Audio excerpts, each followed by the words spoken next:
help a brother out right now. We are going to go live, and we're live right now. We're live on every channel that I have. We've had one destination, I think, that couldn't come on, but that's okay. So we've got a show to this morning that is called, it's my favorite. Well, I don't know if I could say it's my favorite, but it is called You Have to Meet My Friends, where I go live and I call my friends randomly, and they don't know they're on the podcast until they're on the podcast. Unless that is you're on Instagram, you have my phone number, you can actually call me, you can call in and we can have a conversation. But I've got some people that I want to call this morning, which I'm super excited about getting on the show.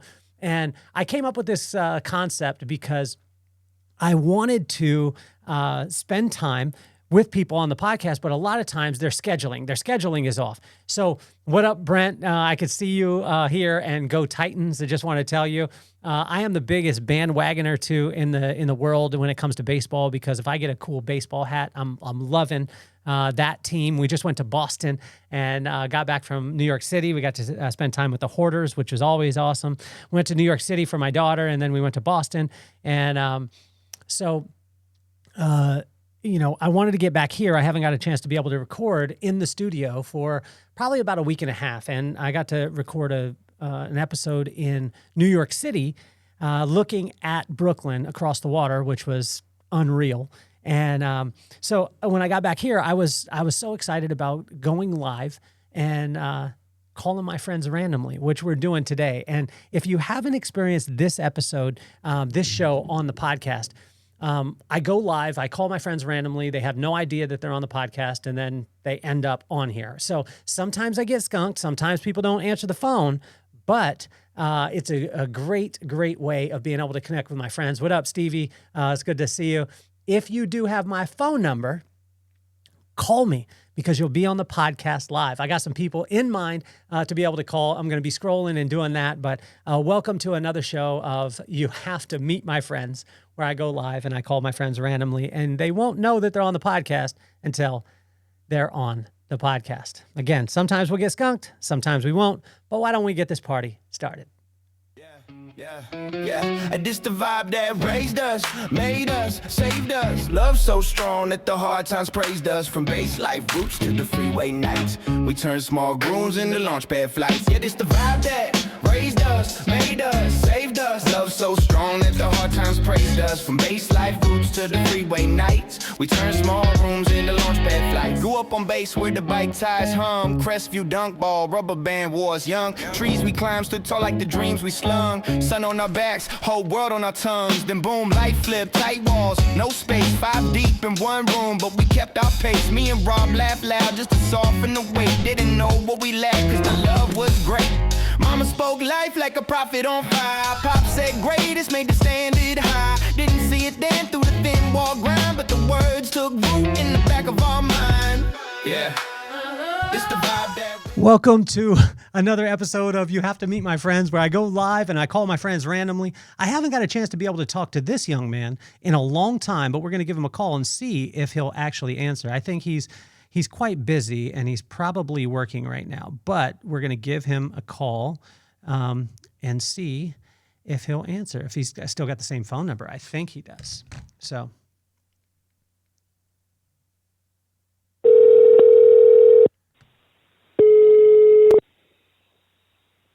Uh-oh.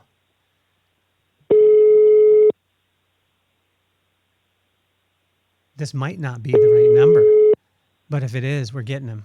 I've got another friend that I have to call right now, too. We won't get him. Stevie, I was trying to call you, and again, if you haven't joined the show, or if you're just joining the show right now, this is a show where literally I go live and these people have no idea that I'm going to call them. Hopefully we'll get this young lady, because she is an absolute inspiration, and I haven't got a chance to talk to her in a while. She's probably working too, but I think that she shouldn't be working. Let me see. Got it. Okay, let's see. If your phone is ringing right, if you have my phone number, you can call me and you can call into the show right now. You need me to call into the show right Yeah. now? What is your, what's up, girl? What are you doing? Girl, I am girl. You are. Sorry, Cal. I am just getting a coffee at That's Starbucks good. and I'm going to the grocery store. That's good. I love Well, I want to tell you uh for all the listeners out there, this is one of the most iconic hairdressers in the whole entire world, and she isn't that to me. What she is to me is one of my best friends, one of my biggest mentors, and we've got a chance to be able to spend time together since I was 21 years old. Is Stephanie Kachelski, and this is an honor to be able to have you on the show. And thank you so much for answering while you are shopping for groceries. well, actually, I'm getting a coffee first because I Okay. can't even make it through the store without one. How are you this morning, Kelly? I'm doing amazing. What kind of coffee are you getting? Thank you. Oh, I am getting a Starbucks Grande Black Americano hot with room for clumsy because I'm driving. That's too many words. It's way too many words, Steph. But this is the best. There is a gentleman sitting in the back of like one of those smaller SUVs. He's here quite regularly. And he sits in the back with his hatchback open and he twirls a baton that has like glitter on the edges or tinsel on the edges. I photographed him once and put him on my Instagram, but I was like laughing that dude shows up every morning and twirls his baton. Hey, Only in my vision would where are something you like at? that exist. What Right now grocery I'm in store? San Diego. Which grocery store? Well, I'm heading to Lazy Acres in Mission Hills. Mission Hills. Okay. All right. Because I knew that you were And in an eclectic neighborhood if somebody's twirling a baton right now. well, no, that's just like 2 minutes from the house, Cal. You Okay. know, All right. I'm surprised he wasn't out my garage door with the way the neighborhood's changing this week. It's crazy, crazy. Hey, I So want where are to. you at? I And am.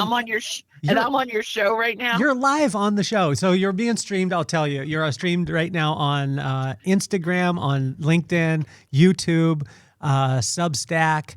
And we tried to go on Twitter, but Twitter wouldn't take us this morning. And also Facebook wouldn't take us this morning either.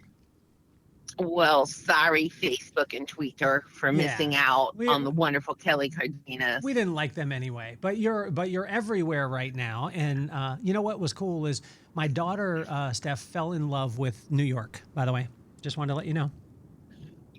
You know what? I couldn't tell by her big smile and the big disappointing smile on your dreaded face because, like, she's living the life that you showed her was possible, Kelly. You Mm. and beautiful Brooklyn have two amazing children that I love. I think they're a little scared of me because sometimes, an F bomb pops out of my mouth, but they're just raised with the right, no disrespect to your name, but the vibe that raised you, you're raising them in that same love and light, and they're magical. And she's so talented and she gonna be somebody. Mm. So, delighted. And yet there's a lot of other people going there, like in New York, and started that way too. And it's time for the next generation to lift us all up. So I'm excited about what's going on there. And I'm glad that I love Maddox's face when you wanted to advertise the Vibe Room. He was like, no, I'm not showing you my face, Dad. Well, it was Because he, interesting. Yeah, Steph, it was interesting because we got off the train in the Bronx, right? And I mean, uh-huh. you know what I'm talking about. Like we get off there and I know what you're talking about. we were in the thick of it. And so I'm walking and Maddox is walking a little bit close to me and I mean, it's the Bronx. And we're on our way to go see Fordham University Did you jump into Brooklyn's arms at that point? Because you were like, what's up? Well, we were walking, and my son is sticking close to me. But I tell you, McKenna wanted to walk ahead of us. She just pulled me aside. She was like, "Dad, I've never been in a place where I was the minority. Like, I love all these different languages. I Whoa. love all these different cultures. I love being in it. I feel at home. And she's like, don't get me wrong. I love where you raised us. I love the opportunities that your mom gave me.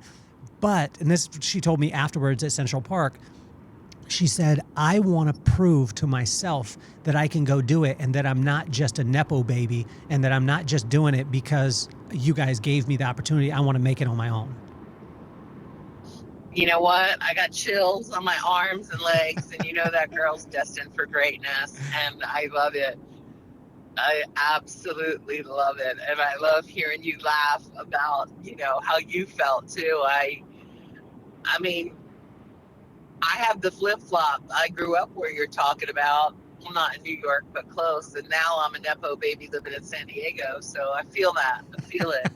But again, you got enough sauce for all of us, Kel. So you've always filled that level in my heart. And I know your children's hearts too. So I love it. What's on the vibe this morning? Well, I just got up this morning. I was so excited. There's a lady. Her name is Tiffany. Tiffany and Johnny. They're going to be opening a new Sport Clips location in a town Awesome. that means a lot to me. I don't think I'm allowed to say it exactly, but it's a town that means a lot to me, and they're on the Central Coast. And these two are just their eyes are wide open. They're so excited. And I think this is going to be their second, third. I think their third or fourth location that they're doing. Well, you know what? God bless them. And I think the best thing about it is they're in a structure of a sports clips that they destined for success. I know that franchise pretty well. They set people up for success, and all you got to do is follow the systems, and you be in. Yes. And I know that town that you're speaking of because on a blindfolded drive, you took me there and showed me every stone that you touched as a child. And it's a bit understanding, and there's a lot of great people from there that I've had the pleasure to meet, your friends, and they're not just friends, they're family. So that they have that opportunity. Did you have that help them sell it so that you could always have a speaking engagement with them as the town mayor? That was up. Oh man. You know what else I noticed, Steph, is I went on a walk yesterday, right? And I just went to the beach and then just did my loop, and it went down by the camp store. I think you and I rode our bikes to the camp. I don't know if we rode our bikes to the camp store, but no, I fell off your bike with the handlebars in my hand. Remember? Oh yeah. But I did that, Split my pants, and we laughed. Oh, that was great. So I walked over there, and I ended up just having conversations with people, and I realized that environments change things. Like when you get in different environments, your conversations are different. You meet different people. Have you found that to be true in your life? I definitely have found that to be true in my life. And I think that's what I think is really important about life, that you could switch, shift, move, and groove based upon who you are, where you're at, and what you're looking to gain or get. Just like your daughter walking in the Bronx. I mean, she's a blonde-haired, beautiful girl, and from Instagram, she needs long pants, not shorts. But, totally different environment. I bet her clip was a little different than it is in the Carlsbad Center. I just feel that no matter where you are, you should be the most important person in the room or carry that vibe. And I don't know why I'm stuck on your name, Vibe, right now.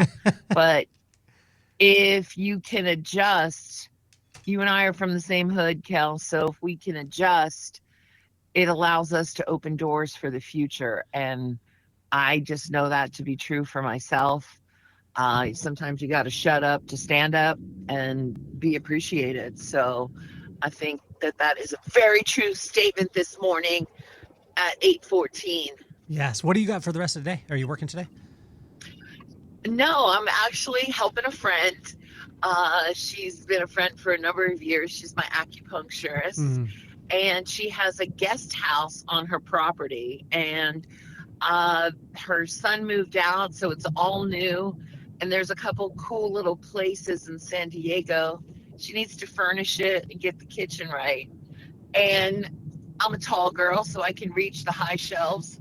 And I'm just helping a friend out get a new kind of breath of fresh air in her backyard in her home. And she's prepping it to, what do you call it?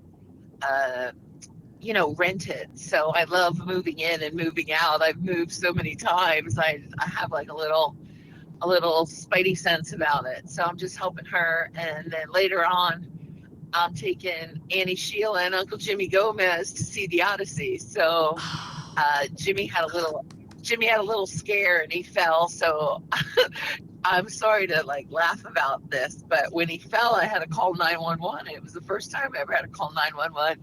So talk about switching your how you sound or whatever. I'm like sounded like a 5-year-old girl, and then all of a sudden the house is full with like six hot firemen, and like a fool I turned my head and freshened my lipstick like that was going to help Jimmy get to the hospital faster. He was okay, but he fell and hit his head, and you don't mess around with a head injury. You Yeah. take it right to the hospital. As you know, I have a little experience with that.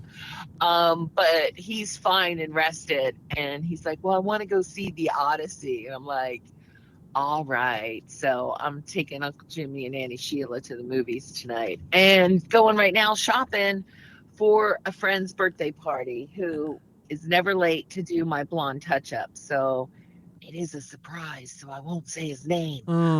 You know what? You know what's funny is our friend, that guy, actually responded to a text the other day for the first time in I would say probably 6 years.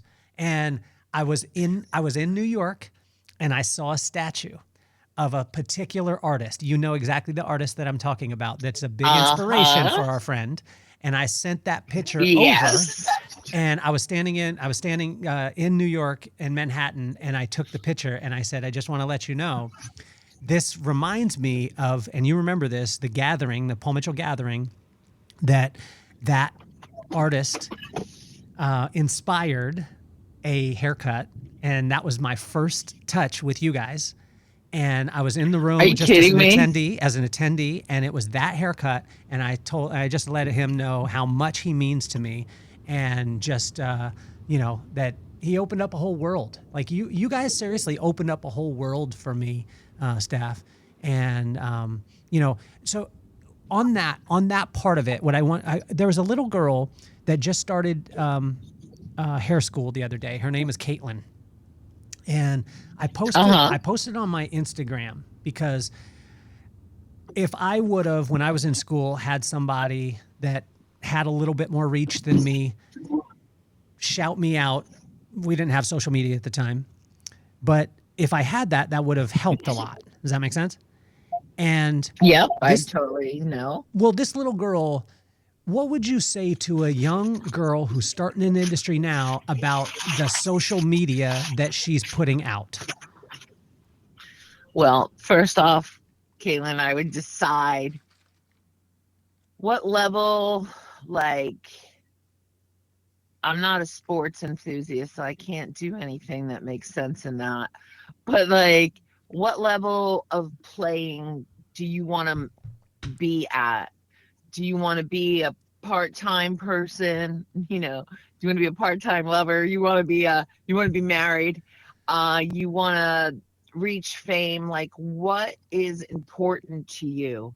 And then I think the first thing I would do is find a bunch of people that are doing what you want to do, and either hang out with them virtually or start posting what's inspiring you so that you can start to uplift others and make people part of your journey. If you're doing your mama's hair, pop a smile on her face with some lipstick and put her on social media and just show the love. If you can do your auntie's hair, make it look great, because people start to feel the love. And once you're loved, as you know, Kelly, you're in. And I think it's a great way. I wouldn't post the Friday night club picture unless you're spraying somebody's hair in the bathroom and making it look good. I would start to create the social buzz that you want to surround yourself with. When I started, there wasn't social media, and all I could say is thank God, because I don't think I would be where I was if that was the case. I think I would have got myself in trouble way too much. And yet, I just unplugged from my job of 40 years. And yet, when I think about the opportunity I had, I never dreamed I would have done. I never would have met you Mhm. unless I had my ducks in a row. And I think you never know who you're going to meet that's going to open a door, walk you down somewhere. And that can happen all over the world socially. And reaching out and being genuine, I think, is another thing I would recommend to Kaylin. And thanking your teachers and posting Mm. love about them. And even if it's a doo-doo haircut, post it, because people will watch your trajectory and see the improvement. And whatever you love, if you love color, talk about it. If you love blow drying, talk about it. Teach from it. Set yourself up as to what you want to do and start doing it today. And guess what? You're going to get better at it every time. Well, and what I would say too, and this is gold, absolute gold, and especially for if you've just tuned in, and I'm talking to Stephanie Kachelski, one of the most iconic, honestly, one of the most iconic hairdressers that has ever lived, one of the, if not the greatest educator that's ever been on this planet, and when you say something like that, what I took from it, Steph, is that turn the camera on everyone else as opposed to yourself. And Uh-huh. in the day of social media today, most of the time when someone tries to promote their business, what they want to do is they want to turn the thing on themselves. They want to turn the camera on themselves, take pictures of themselves, all these things. And it's like, as a hairdresser, in that industry, it's about the other person. And if you could do that, I was just thinking about it. I just, on my walk yesterday, I was talking to a guy named Steve, and he works at Toyota here in Carlsbad. Steve sells Toyota is what his Instagram is. Yeah. And as I looked at his Instagram, it was amazing because he was showing people that bought their car and but I was thinking for Steve, if he would simply go and talk about all the businesses that he patronizes. Like with you got coffee this morning. Where'd you get coffee? What was your barista's name? How can somebody get in touch with her? If you took and talked about all the people that you consume and promoted all those people, imagine how much business would come your way because you promoted everybody else's. Well, I think that's what it's about. Like, somebody made me a coffee this morning. Thank God, because I couldn't even find the coffee in the house this morning. Um, and yet I can still keep my day going because of them. So thank you, Charlie. Yeah.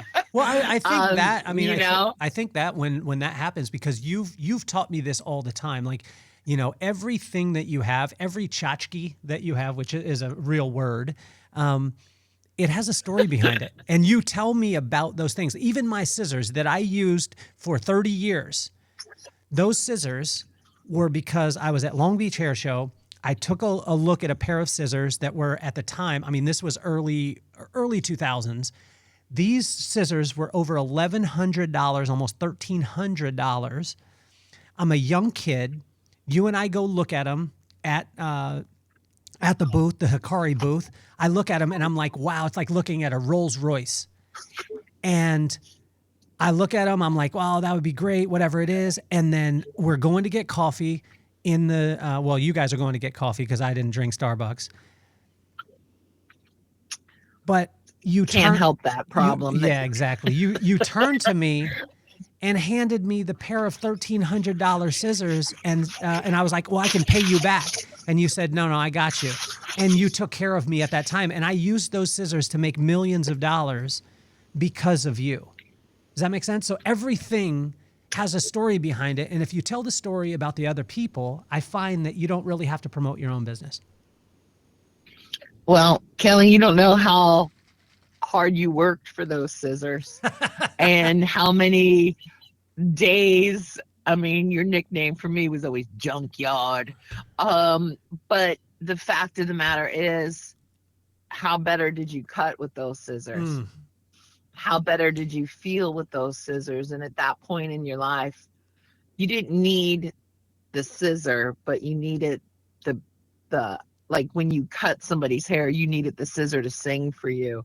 You needed it. You needed it. You needed that as just the same way when you went and bought your first suit that you're probably still wearing, because you got the story of it, just like the glasses and the charm. And it's part of your world. And it's the same with me.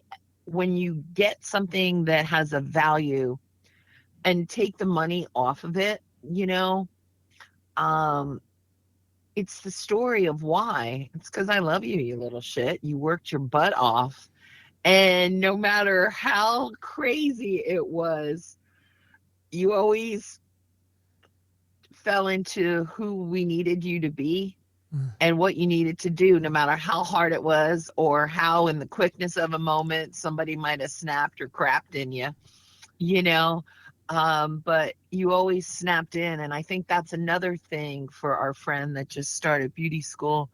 Don't be afraid to show up, don't be afraid to speak up. And please never, never forget to lift others up, because that's how movements are born. Mm. Like, you didn't just fall into the show. I remember being on stage when your parents were sitting in the front row, and I lived vicariously through your mother and your father, watching you without your dreadlocks, where you were Charlie Brown and had like three hairs on the top of your head. Um, I watched your parents love you so hard that this iron chain, my eye was crying, and it wasn't because I had hairspray in it, it's because I felt the love. So, there's so many gifts that we get from other people, but if you're not there to help lift them up in a time of trouble, you gotta do that for people, because that's always been done for me. There's Mm. always been someone that said, "Hey, come here," or "Let's try and do this." And it most of the time where they're like, "Hey, come here, let's try and do this," is because they didn't want to do it, but because I did, I got the job, and I just, looking back through the decades that I had the privilege to do the specific jobs that I've done, I should have never have been in the room, but for some reason, you can be placed anywhere when you help others. And I don't know, I've just been extremely grateful for all the love, not only others, but especially you, Cal. Mm. I know I can always call you and say, "Okay, I got this, and I only got 5 minutes, and I want to talk about this." And you're like, "What did so and so teach us?" And I'm like, "Oh, I hate when you," but then you're like, "People remember three things, and what about it?" Or you'll tell me something, and they created, and I'm like, "The world, the earth," no, what they created, and I'm like, "Kelly, just tell me, because I don't know the answer right now." So hanging out with the right people that you lift, for every time I picked you up, homie, you've been picking me up for quite Mm. a few years, and I just appreciate it. So I think that's the morning ritual.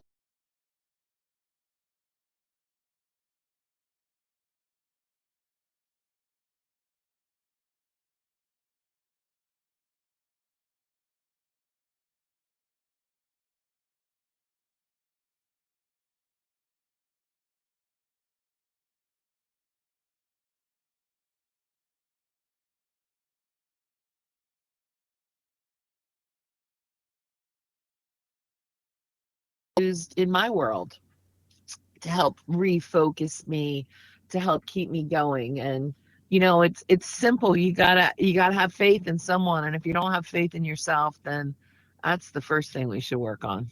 Yeah. Well, I'm asking you now, and I'm going to ask you in front of a lot of people, so you have to come. September 23rd, your butt better be in town.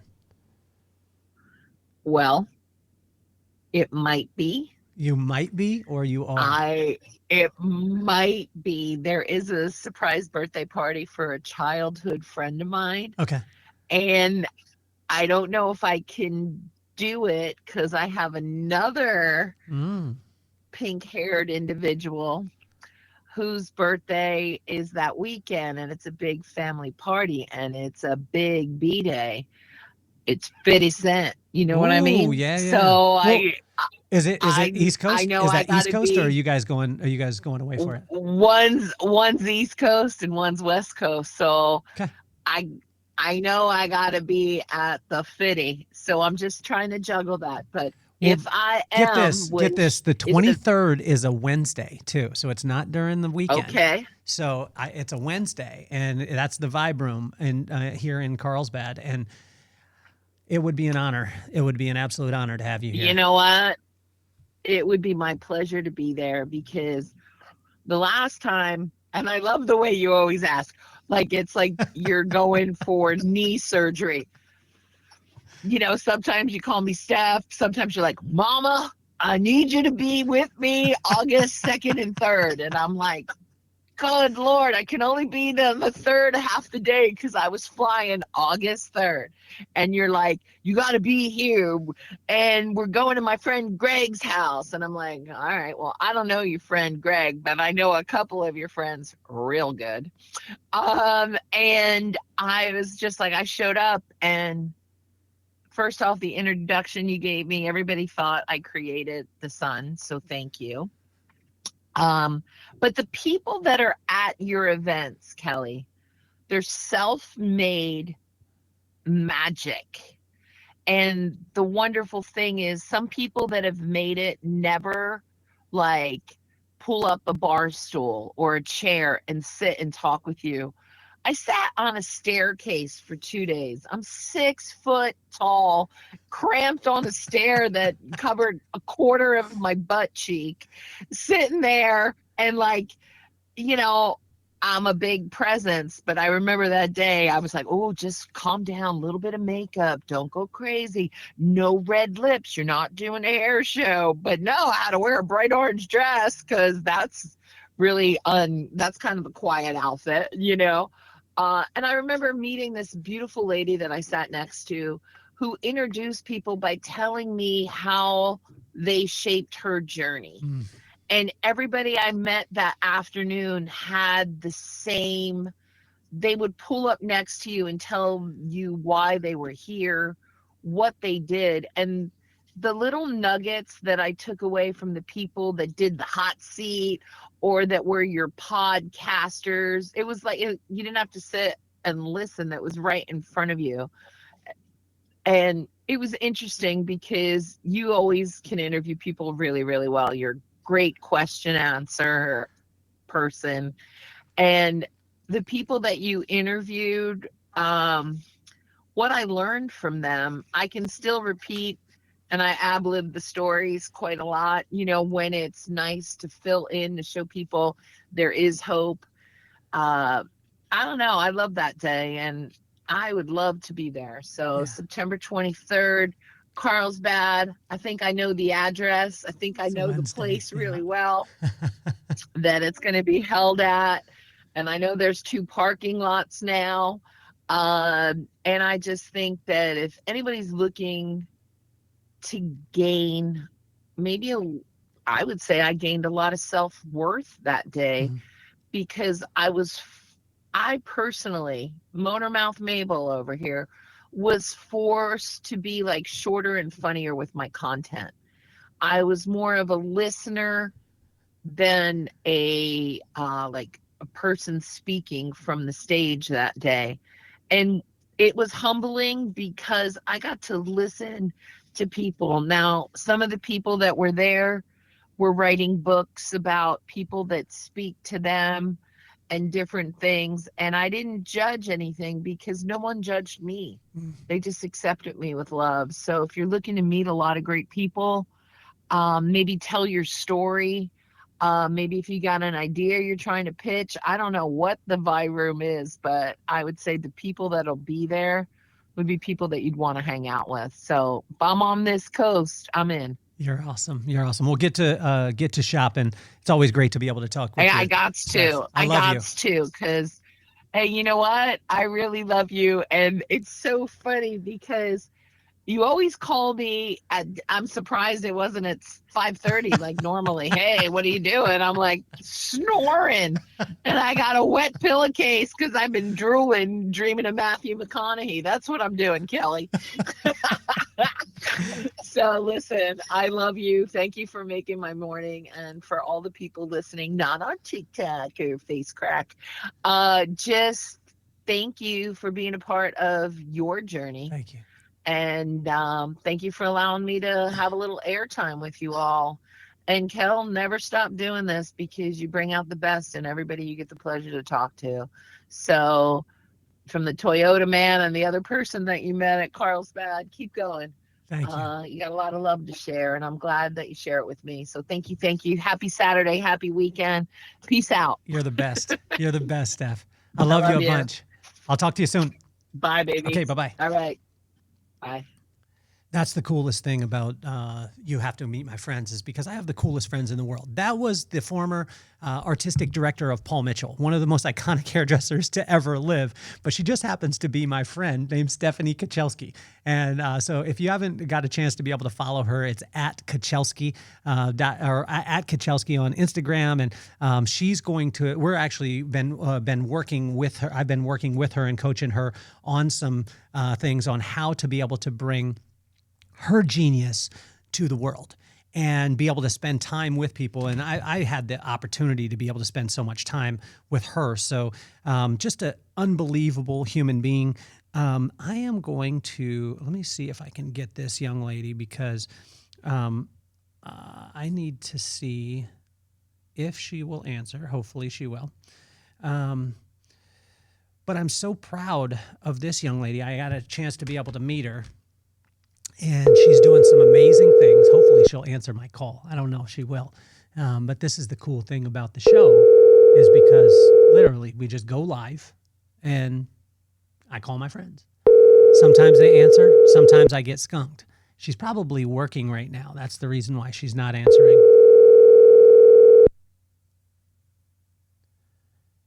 But sometimes they don't answer like this. So let's go to, actually, I want to see if I can get this young man real quick.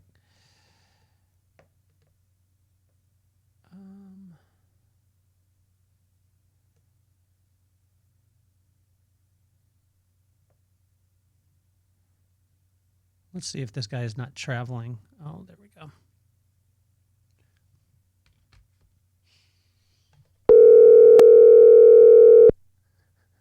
If you do have my phone number, call in.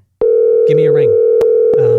I'm not going to put my phone number out there in the stratosphere, but you can call in live.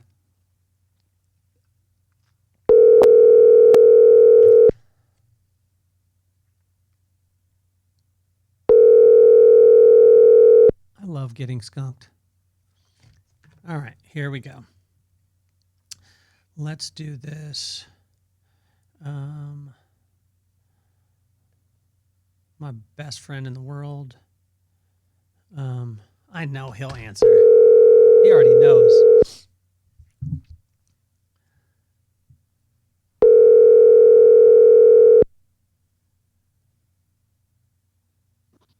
Yo, can you hear me? I can hear you. Can you hear me? Oh, dude. Hey, I honestly, man, you got to call me back because I'm in the middle of something. Okay. All right. I'll call you back. Love you, All buddy. right. All right. Peace. Peace. That's the best, is when I catch people, and that's my best friend Will.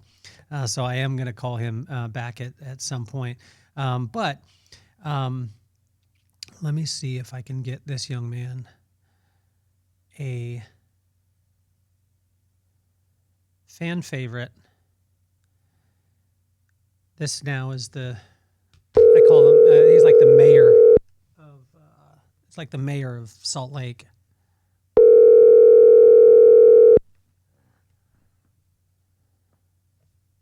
But I think James is going to be doing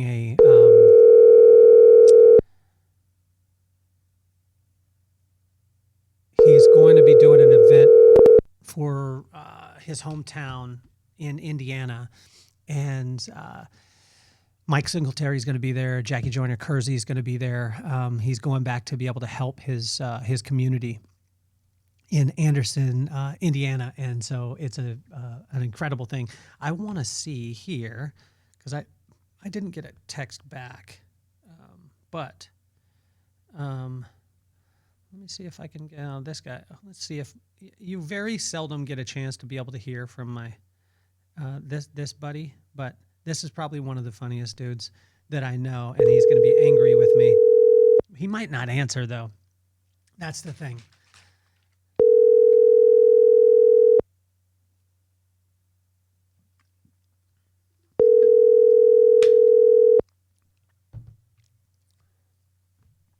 Your call has been forwarded to. Oh, it's been forwarded to voicemail. Let me see here, Steve. No. This is I think the funny part of this particular show is because there are times where I get skunked and I end up not being able to have. I wish that I could say the text message that I just got on here. Let me see here. I'm going to run through and see.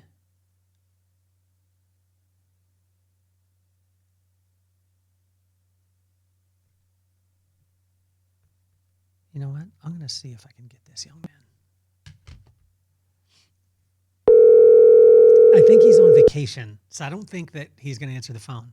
But if he does, we might get a chance to sneak attack him because I've wanted to have him on the podcast for a long period of time.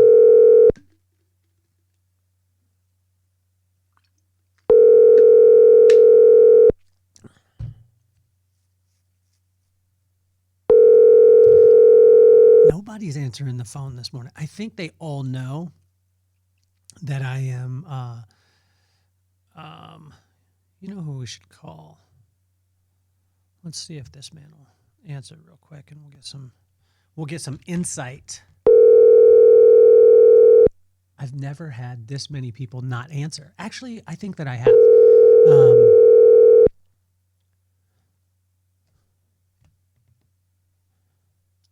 Man, I'm just out here fighting this belly, bro. You are? Good, man. How you doing?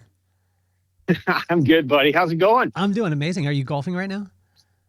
No. I just went to the gym. Now I'm just heading back home. That's good, man.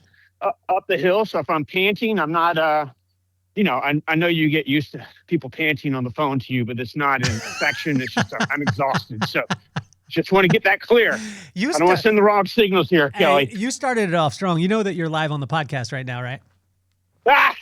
There we go. Perfect. I love it. Great to hear. Matt Williams, the social selling guy. But hey, I love that because literally, like in life, most of the time people don't live what they do, like who they are, right? So they have one persona and then they change and switch it up. This is a thing that you've been able to create a monstrous following on LinkedIn. And you do it because you keep it like absolutely real. How did you figure that out, Matt? Am I actually on the podcast right now? You're live on the podcast. Dude, you're seriously live on the podcast right now. Let me tell you what you're on right now. Hold on. So you are on LinkedIn. You're on LinkedIn. You're on Instagram. You're on Substack. And you're on YouTube. Welcome, Matt Williams, the social selling dude. I love you.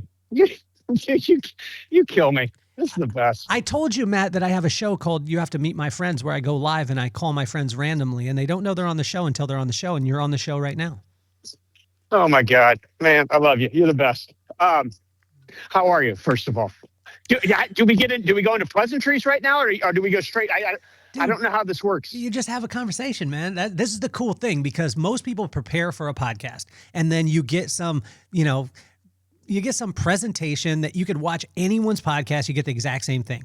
But when I do this, we actually get to have a conversation and the people get to know Matt Williams. And honestly, like if you're on right now, Skills the Barber is on Instagram right now. You need to listen to what Matt is about to talk about because this will blow up your business. No matter who you are, no matter what business you have, if you simply listen, if you seek out Matt, then you listen to him, then you apply the wisdom that he talks about, literally things will take off in a way that you couldn't imagine. I've never seen it happen the way that you've been able to do it, but where did you like come up with that? How did you figure it out? And honestly, like it blows my mind, Matt. Well, Kelly, I appreciate that. It's very, very kind words, but it all came out of necessity. Look, and I've been a journeyman sales guy, pitch man, frontline ditch digger, whatever you want to call it, for my entire life. And man, like, I don't know, it's like 4 years ago, everything kind of like came to a perfect storm of no one was listening to anyone that was in sales, right? Sellers were trying to reach buyers. Buyers were turning off all signals because they were being inundated with sequenced emails and robo spams and text calls and everything, right? And it just became a lot of noise. And that's when I really started leaning into LinkedIn and creating a personal brand and started telling my story and started actually looking at what buyers were leaning into, which was telling stories in their vocabulary, speaking to them, creating memorable moments that were more of being a genuine supporter than being like the transactional supplier. And that's really when it all took off. And, it's a combination of LinkedIn content and creation and building active communities and really proving that you are a person on the other end of the profile, to creating little memorable moments that are offline, that are gifted situations, and inviting people to just connect. I mean, Kelly, you're a master at this, just connecting people with no transactions involved. Right? I mean, this past week, I connected 5 people within my LinkedIn network with opportunities to help my clients and other people's clients because they had a service that was valuable and it was missing for them. So, I love LinkedIn. I'm a nerd about LinkedIn, and I just feel like it's the biggest B2B social platform on the planet, and people aren't leveraging it correctly. They're leaning on automation. They're purely transactional when they aren't giving, and all they want to do is get. And so the more you give, the more you receive on this platform. And that's truly been kind of my marching orders for what I've been building and for what I've been telling other people to build. Well, when you're doing it, this is a thing that I think a lot of people want to push back on, Matt, is like, well, why would I promote someone else's business when I have a business? Wouldn't that take away from my own family's mouth and take food out of my family's mouth? Sure. The businesses that you bring into your family, right, to your circle, to your little quiver of opportunities are typically complementary, right? And those are things that you can attach on to your current clients are going to help really boost what you're doing. And, will you maybe take away a little bit of food off the table for yourself? Sure. But at the long run, if your client's happy and you retain them and they can think about you in a positive way because you delivered a service that was above and beyond what they signed up for, like that's when your business starts to really grow because you're not selfish. You're acting selfless and you're putting your client first. And that's when referrals start coming in. That's when this whole flywheel starts happening of this is a good dude. This is a guy that's going to put you above his and it's going to help you succeed. So I want you to talk to you about a case study. I was just talking with, actually it was cool because I got skunked by about 5 people on the show. Like I called them and they didn't answer, which is fine. I'm live and this is what happens on You Have to Meet My Friends. Sometimes I get skunked. Sometimes people answer. One of my friends that answered, she was the former artistic director of Paul Mitchell, one of the most famous hairdressers to ever live.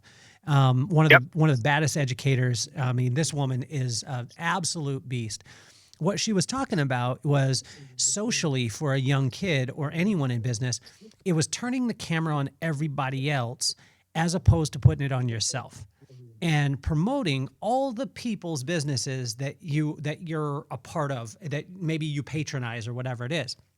So I was talking with a guy named Steve. He's Steve Sells Toyota on Instagram, if you guys are listening and watching. Great man, phenomenal heart. Great father. He spends time, him and his son, they love cars. And I looked at his Instagram this morning and I loved it because he was showing pictures of people buying Toyotas, things like that. And then I had the idea. I was like, What if Steve just wrote down the top 10 businesses that either his clients that bought cars own or work at, or the top 10 that he patronizes? And then he filled his Instagram or filled his social network with that. Do you think that would be a good way of moving forward and moving the needle? Oh, absolutely. I mean, it's one of the things we talk about on LinkedIn is basically highlighting partners and hopeful future clients in a positive way, right? And so if you're in sales, go out and experience the people you want to work with, right? Whether it's a consumer packaged goods company, you want to go buy their product in store, whether it's a software company, you want to take a demo, whether it's a car company, you want to take a test drive. Like, show that you're involved with their brand, you understand them, you know what they're doing, and then review the process and start a conversation, tag them in a post. And that's where a lot of genuine sales conversations happen. I mean, I just did a post, I don't know, 5 weeks ago about Patagonia. And it was about their like really, really open return policy. I had a rain jacket. I was heading up to a training session in San Francisco and it was raining. Pulled up my rain jacket and there was a hole in it. So I took it to Patagonia. I'm like, hey guys, I know this has been like 15 years since I purchased it, but what's the return policy? And they say, go find something on the rack, pull it off, and that's it.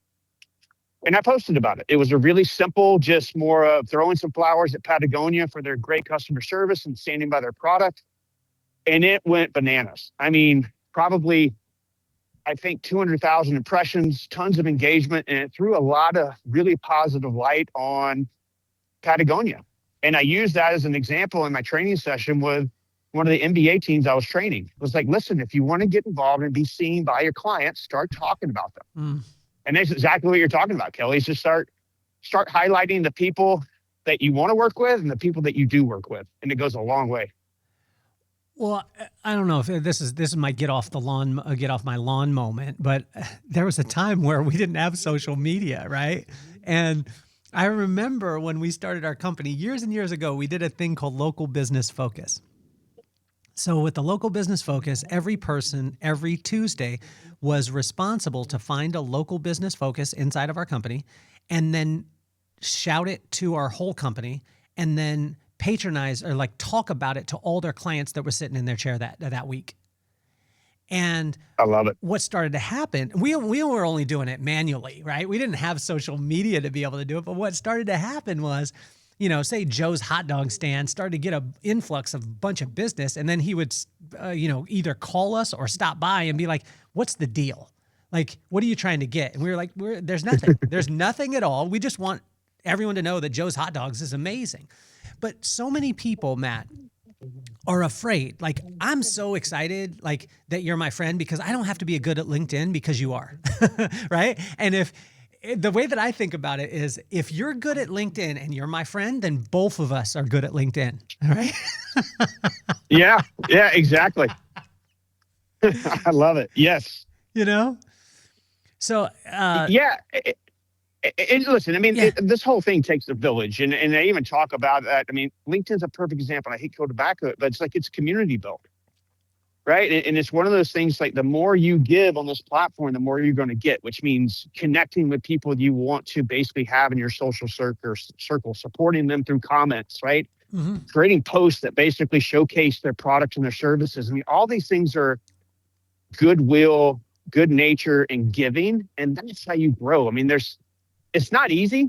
I mean, there's no simple, like, easy little pill you take and it's basically you press the button and goes. Like building on anything is hard. You know that, Kelly. It's like building a podcast, building a social following, building your career. Like, it's all hard work. It's just a matter of where do you want to place the effort of the hard work? Do you want to place it on automation? Do you want to place it on things that don't really have soul? Or do you want to place it on something that's going to build your personal brand and allow you to be the person that people think of when they need you? Hey, hold on for 1 second, Matt. Hold on. Stay with me. Tiffany. Good morning, How are you doing? Colleen. Hey, hold on for a second. You got Johnny with you? Yes, I do. Okay, hold on for a second. Hold on. Matt, are you there? Rocket. They're launching the rocket. Are you Okay. there? Are you in Lompoc? Are you both on? Tiffany is here and Johnny is here, and you're on the phone with Matt. So hey, say hello to them. What's Hi, up, Tiffany Matt. and How are Johnny? you doing? Hi, Matt. So Hi, how are you guys?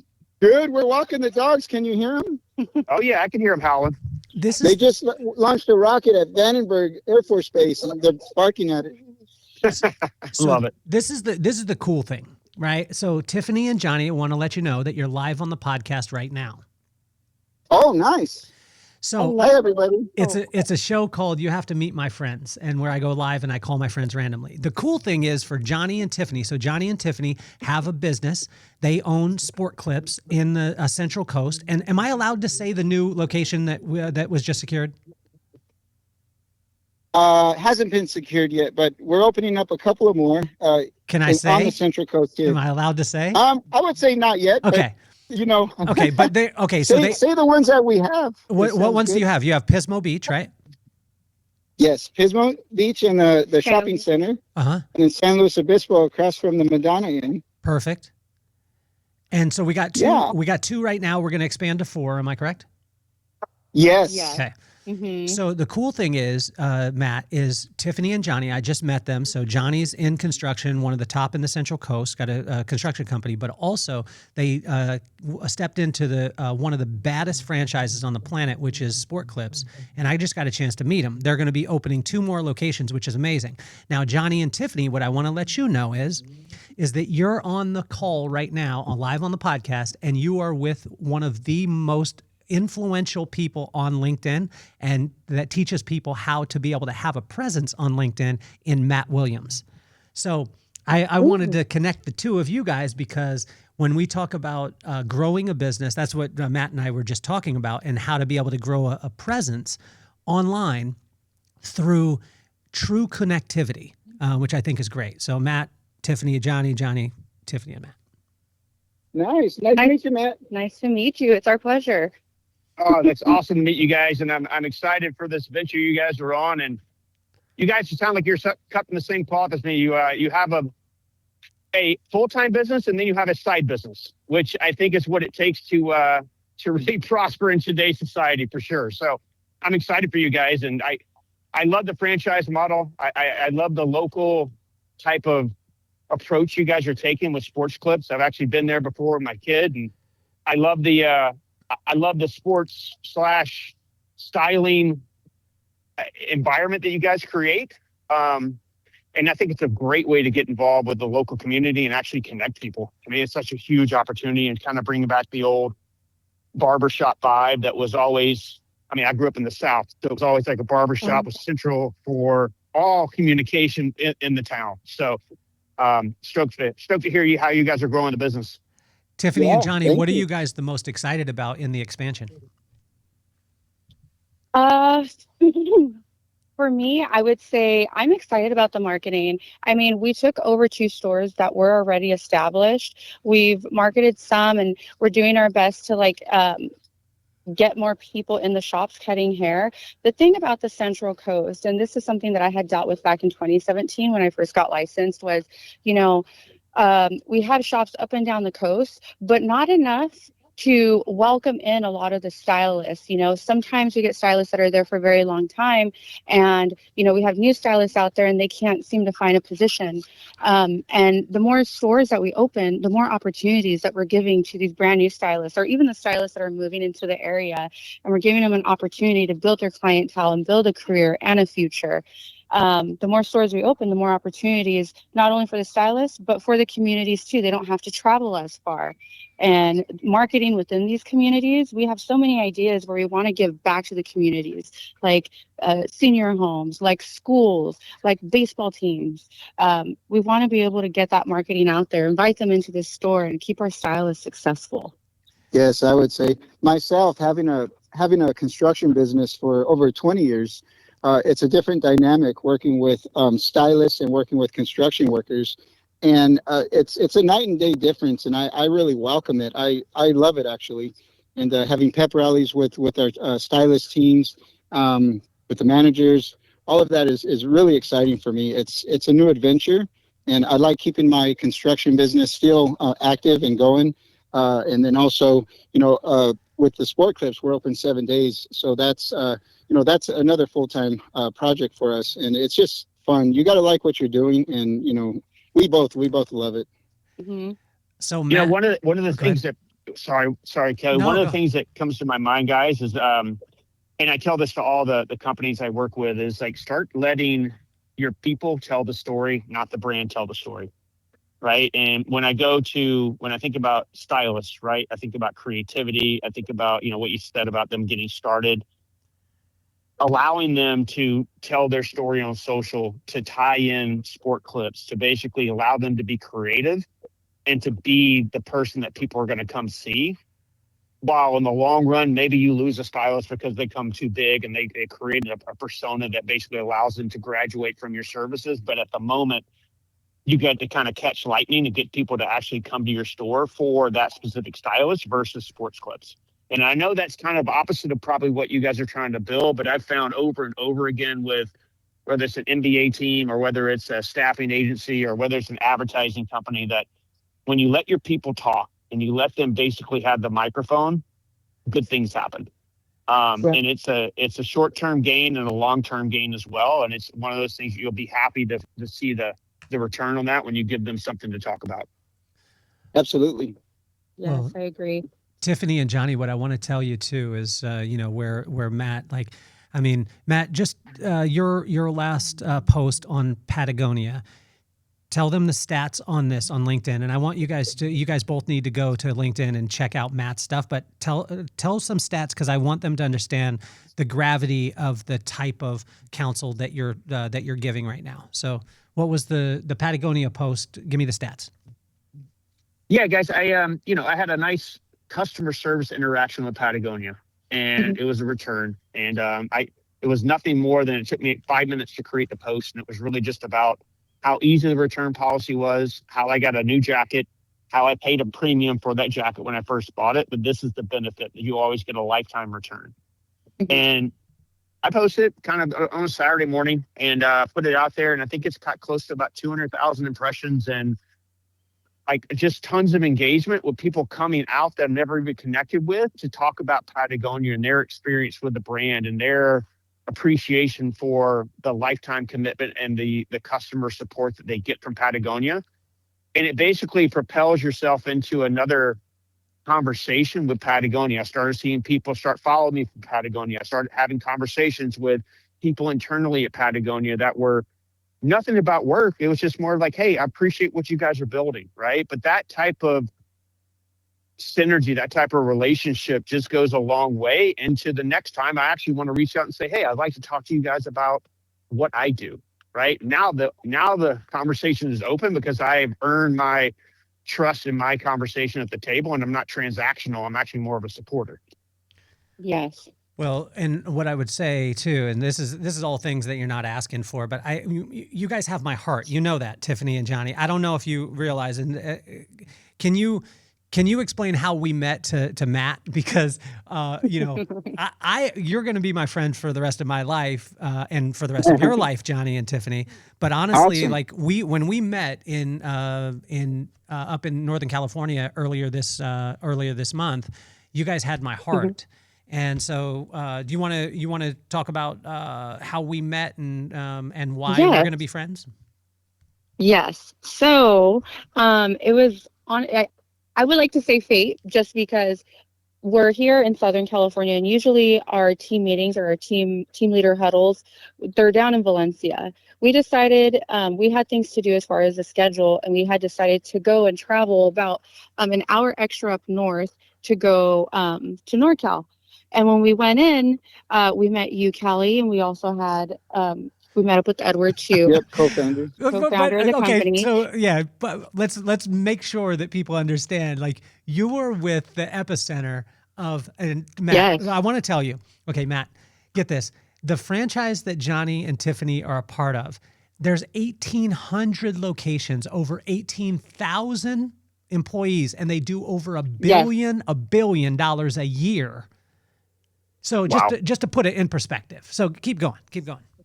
We walked into the room, and our area coach V, she said, "Hey, Kelly Cardenas is here.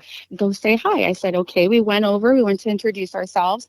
He asked us where our location was, and Central Coast. He said, "Hey, I'm from Lompoc," and we were like, "Hey, we're looking into the market down there because we have the neighboring market." And then it was just like the conversation just blossomed to where it was, we're familiar with the same area, the same places, and we know the community, and it just formed into an automatic friendship that and then after that, Kelly's like, "Hey, let's connect. Let's do, how can I contribute to your goal? How can it help the both of us out?" And it kind of goes hand in hand. Like, I just think that our partnership is going to really blossom from here. Yeah. And the fact is also too, during this meeting, he had a very inspirational moment with us, with the whole entire room. And I really saw how Kelly brings the vibes. He brings the positivity. He has a way with the words that is super inspirational. Oh yeah, raise your hand if you could hear me. Yes, right there. I like it. Yeah. I like it. Yes. Raise your hand if you could hear me. Oh, it shuts up the room right away. Oh man. And it was very inspirational, Callie. And it's like, I took something away that day. The way what we were talking about and how you were explaining sport tips to me, I've heard it 1,000 times, but just the way that you said it, it really inspired me, where I'm like, oh my goodness, Yeah. we really have something huge on our hands. I mean, I knew that already, but you just amplified that feeling. Yeah. Yeah, no, pretty awesome. Well, you guys have, Well, Matt, go ahead, Matt. yeah, I just didn't know if you guys knew you were in the presence of greatness. He is the Lompoc High Hall of Fame inductee. Right. No way. Hey, He that's probably threw that. it's Cabrillo High. I want to tell you, that's our rival that you just said. That's you Nice. said Lompoc. Oh, yes. I'm Cabrillo Hall of Fame, baby. Cabrillo represent. Sorry, I need to clarify. And Callie, you could mention that our next store is going to be in Lompoc. That's what we were talking about. It's going to be in Lompoc. Well, oh, go ahead. You looked what? We looked at a few locations, and we have our eyes set on one. It's available, and hopefully within the next month or two, it's going to be finalized, secured, and then we can start building. Yeah, that's the idea.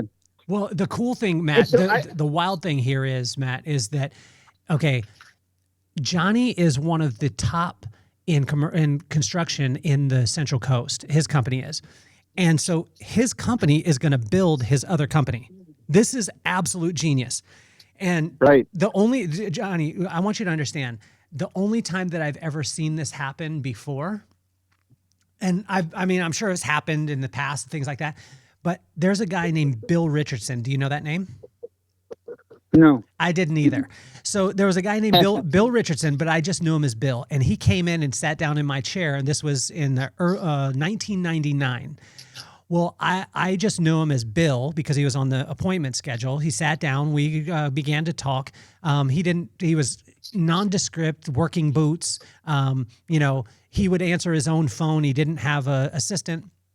But come to find out, he was the principal owner of the Mandalay Bay, of which we had a salon in the Mandalay Bay.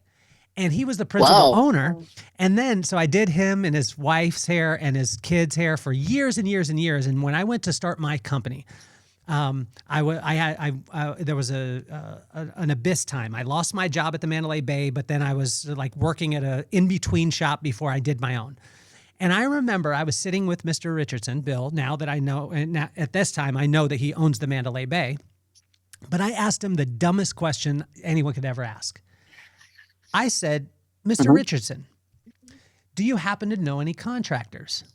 And he just smiled, and then he said yes, and he said I might, and then he left, got his stuff taken care of, and he left. When he left, I got a call about 45 minutes later, and it was a frantic guy named Eric Schweitzer. And Eric Schweitzer was so frantic, said, I'm in LA. I'm just about to get on a plane. As soon as I land, I'll call you back. You're all taken care of. Don't worry about anything. I had no idea what the concept was. Come to find out, Bill Richardson owned the largest construction company in Las Vegas that actually built the Mandalay Bay, of which he owned. Wow. Oh.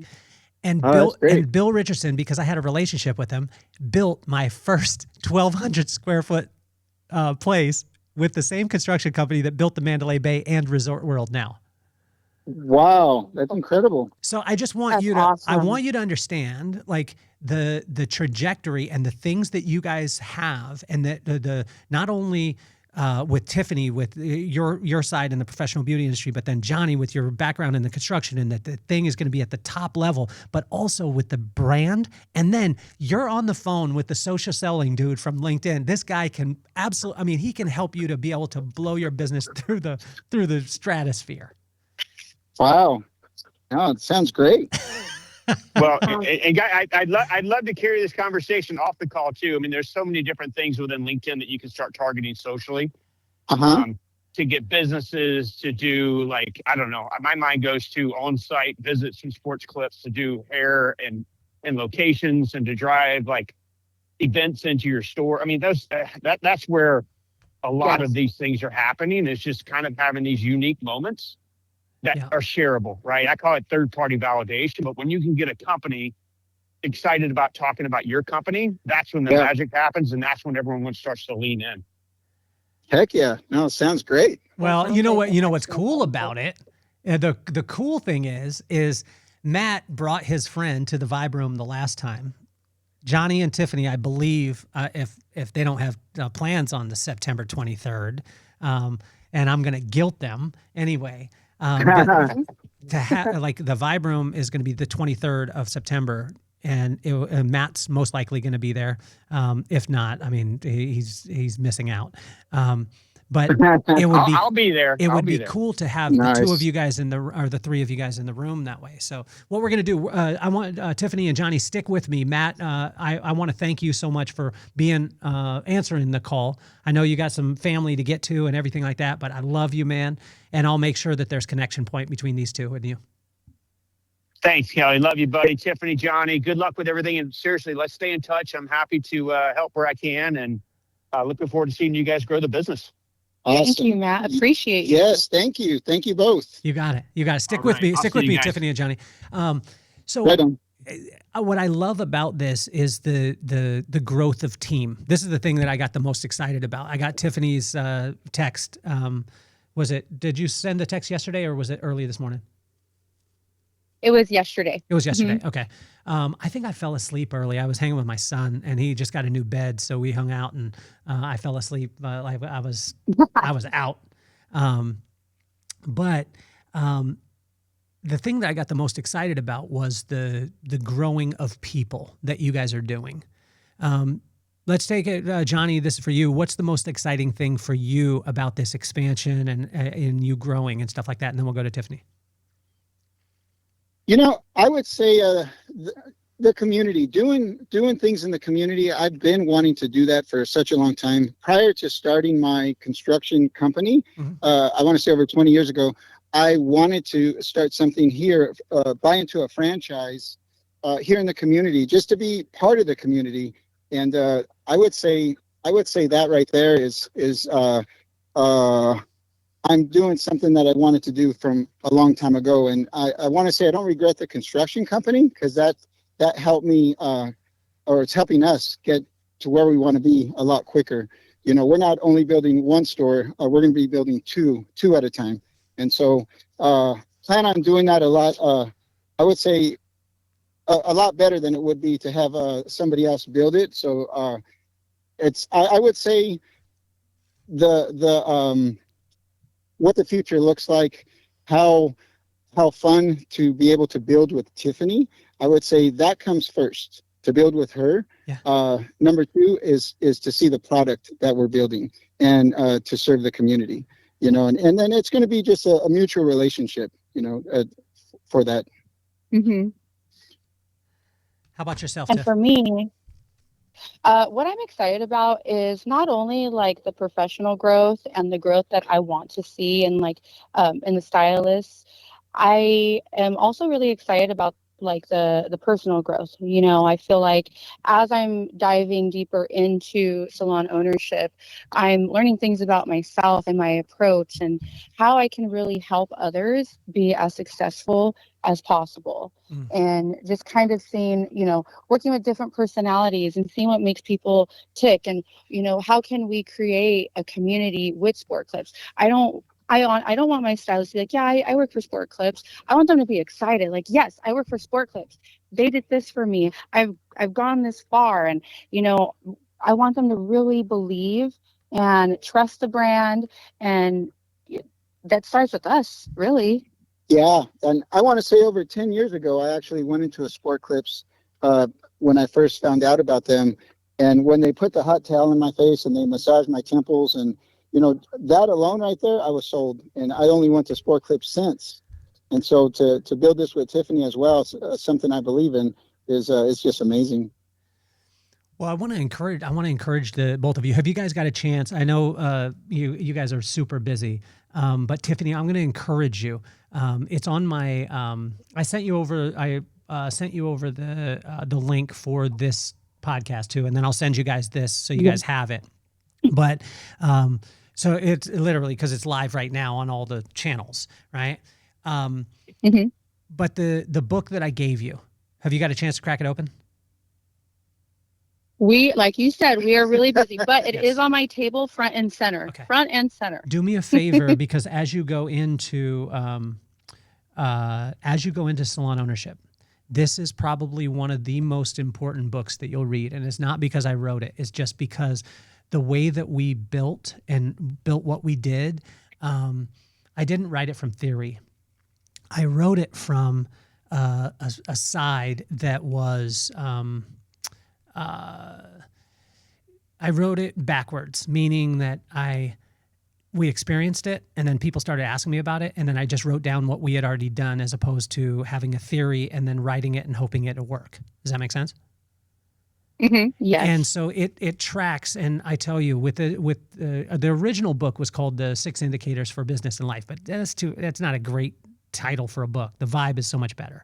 But what it did is it focused. I went through it there when I was with you guys. It focused on the culture first, then it goes into system, then it goes into efficiency, then it goes into innovation and the ability to adapt immediately, all wrapped in the way that people feel about all those things. And I tell you, like, I promise you, as you guys grow and as you guys scale, because what we did very early on is I made a ton of mistakes, a ton, especially as we grew. When you guys, because you guys are just about to, even though you're going from 2 to 4, you guys are just about to double your company. And when you double your company, when you deal with 2 and then you deal with 4, it's a whole different scenario. You guys have support, which is amazing. But you know, when Matt was talking about, you know, give your people a voice, what I would suggest before you do is make sure that you know the type of voice that the brand has, and it's very specific, before you let the people just go wild with the voice. Does this make sense? Yes. And absolutely. this was a big one for me because, you know, wrangling it back in as opposed to starting off with hey, here's the parameters. These are the things that we want to promote. These are the things that we want to talk about inside the community or, you know, with our business. Then what happens is then the people have freedom inside those things and then it goes nuts. But I've also done the flip side. I don't know if I told you guys when I was at in Northern California. I don't know if I told you the story about it was our Christmas party. Did I tell you guys about this? No, you didn't. So What happened? well, before we put a time frame on the speaking life, you know, when I spoke life to someone, and you remember the thing that we did where it was, I gave you 15 seconds and, you know, said, you got 15 seconds to go, whatever it was. I didn't used to put a time on it. And at our Christmas party, I learned the lesson because the first person went and they went for like 15 seconds. Second person went 30 seconds. Third person went 45 seconds. By the time we were about halfway in, people were taking 5 and 10 minutes. But but get this, Johnny and Tiffany, we had 85 people in the company. And with 85 people in the company, you can imagine if everyone's taking 10 minutes, you can imagine how long this lasts. Yeah. And then it went on even further where some people were taking 15 minutes. And it took to get through, because I didn't set the parameters early on, it took us over 6 hours to go through the Speaking Life part and the celebrations. And by that time, everyone was so tired that they hated the celebrations. So something that was meant for greatness was turned into something that everyone hated because I didn't put a time frame and parameters on it. And that's where, like, when you read the book, as far as the culture part of it, it's a big one. So I'm just I'm excited. Where are you guys staying in Lompoc, by the way? Are you guys are you guys in Lompoc right now, or you saw the missile from where you're at? We saw the missile from where we're at. Every time they launch a missile, we could see it and we can hear it. The windows rattle and everything. Ground shakes. I'm about 20 minutes from Lompoc, and then Johnny's about 30 minutes. Dover Beach. Yeah. Yeah, Okay. so 35 minutes. That's so cool. It's so cool. Yeah, we're both in Santa Maria right now, though. Where are you guys at in Santa Maria? What are you guys doing? We're at Presker Park right now. We have the dogs out. We thought we'd come to the park early this morning, kind of let them frolic, and it works. It almost feels like we have the whole park to ourselves. Yeah, it was really good. Beautiful out here. Sun's out, grass is green, flowers are blooming, dogs are happy. You Yeah. couldn't ask for anything more. No.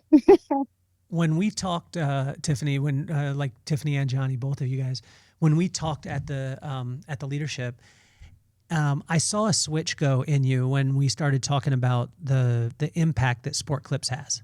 And as I was telling you, like, I mean, if you tap into it, and it was almost like I saw a switch or like a little light turn on. What was that light that turned on? Hey, hold on for 1 second. You guys gotta hold on for 1 second, guys. I got something special for you. Cool? Is that cool? Okay. You Yeah, guys that's good? fine. Okay, Yeah. hold on.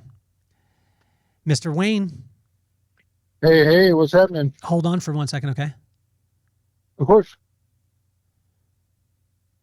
Wayne, are you there? Yeah.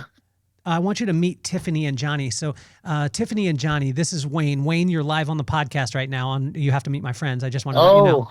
So, Good Wayne, morning, Nice to Wayne. meet you. Good morning. Hello. so Wayne Freeman is somebody in your network. So Johnny and Tiffany own 2 Sport Clips, and they're just about to expand to go to 4. Congrats. Mr. Wayne, that's on the Thank you. phone right now, Wayne Freeman, owns over 30 Sport Clips. So Wow. when they're going to, what's the number at right now, Wayne? 32. Okay. So when they're going to expand, they're about to open their second or third and fourth store.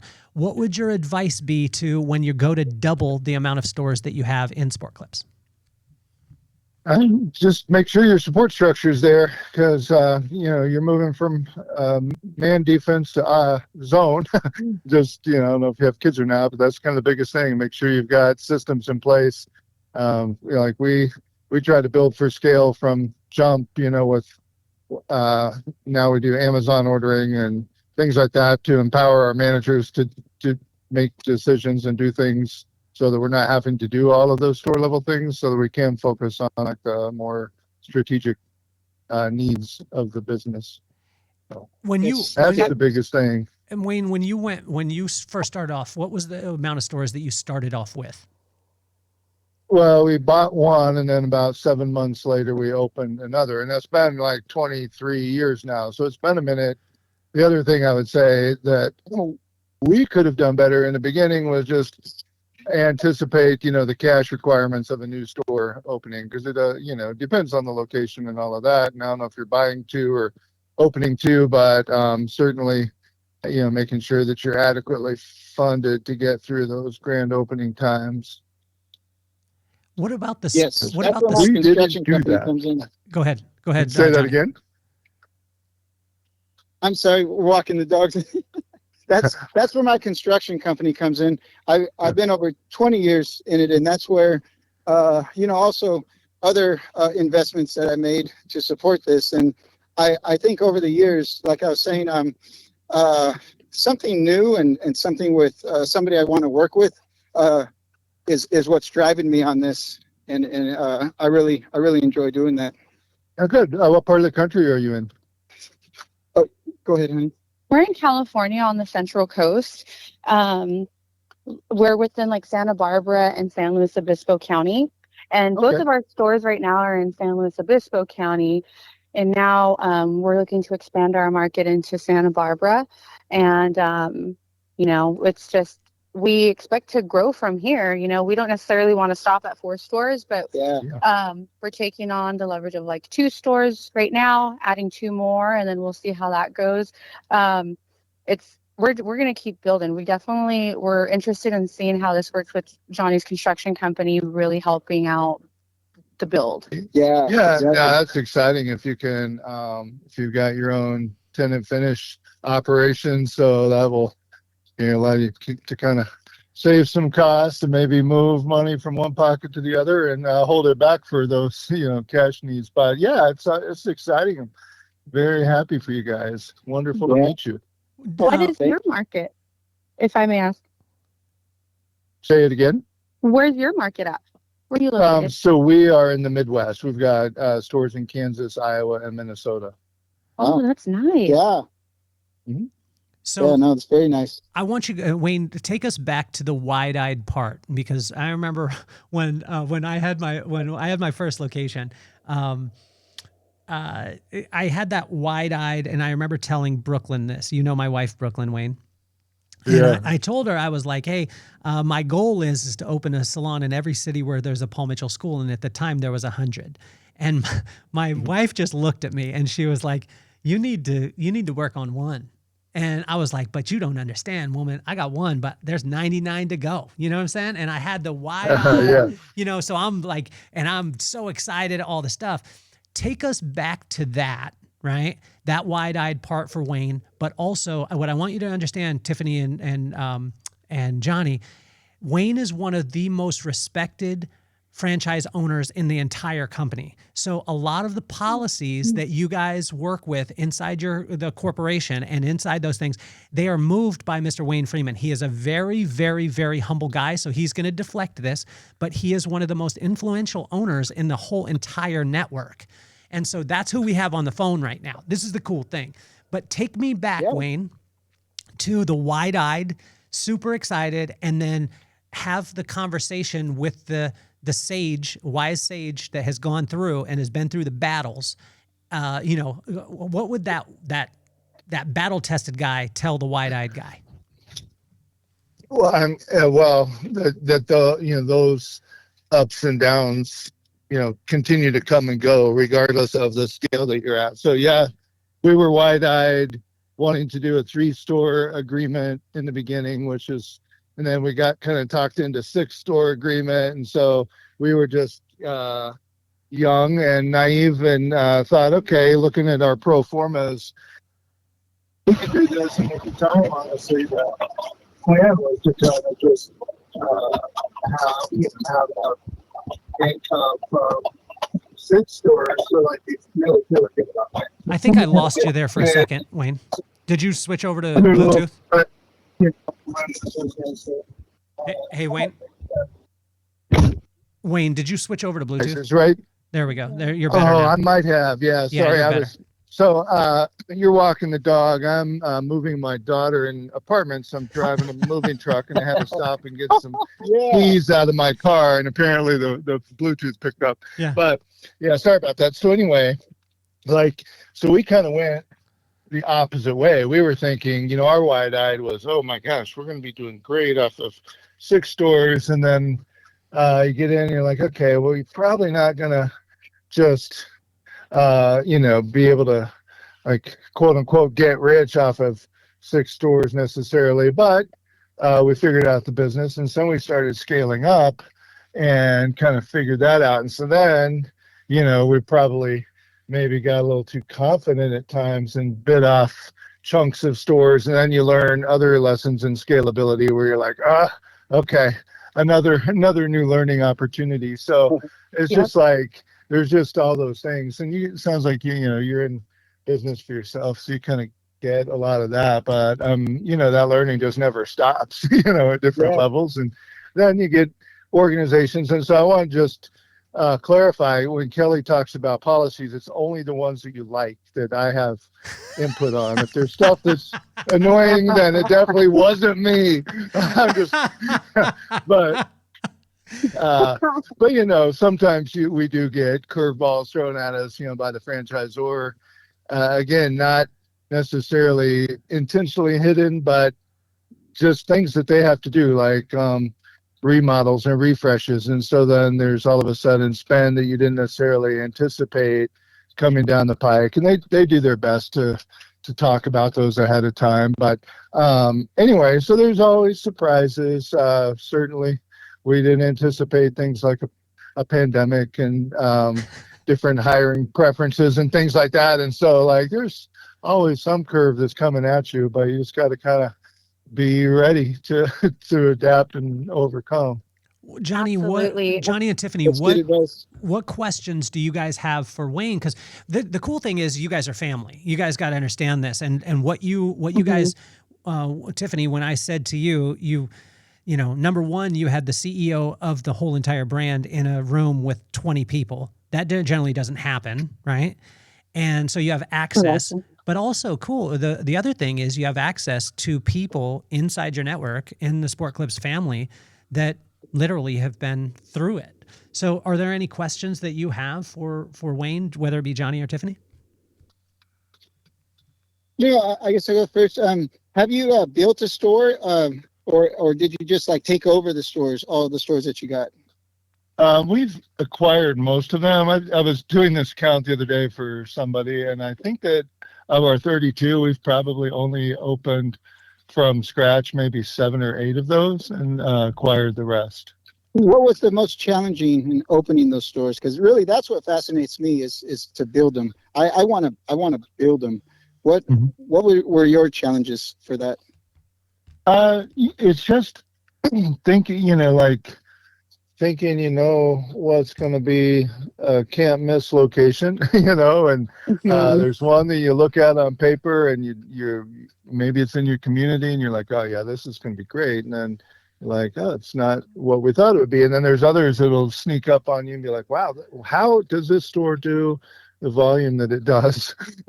So that's been the biggest challenge. And I mean, I have challenges that you won't, which are more like the project planning of it, timing, and we've got an amazing general contractor who's been with us for, the entire time, honestly. And so he helps with some of that, but, there's always, if it's a new construction or something like that with the landlord, then there's timing misses, there's the permits, that sneak up from the municipality or whatever it might be.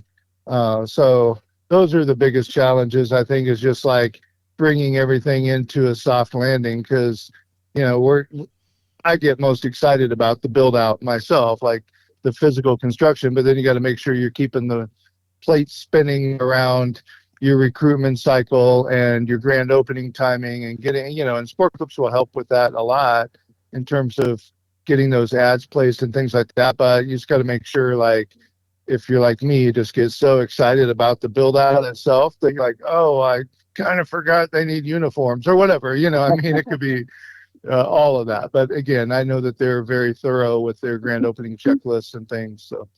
Oh, that's great. No, thank you for that. Well, do you guys have, now go ahead, Tiff, you had a question.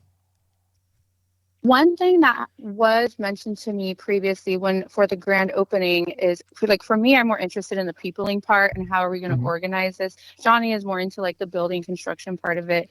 But as far as like when you first opened those stores, did you do overhiring or did you hire just enough? And those grand openings, what did they look like? I'm just curious, really.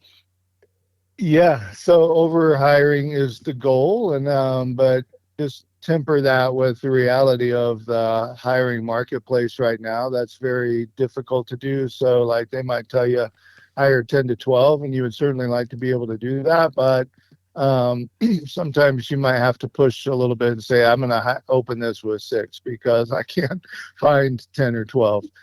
So that's been it. And I mean, the grand openings have looked different. You know, like I said, we had our first store that we opened, I think still holds a record for the number of clients in the first week. And we certainly didn't anticipate that.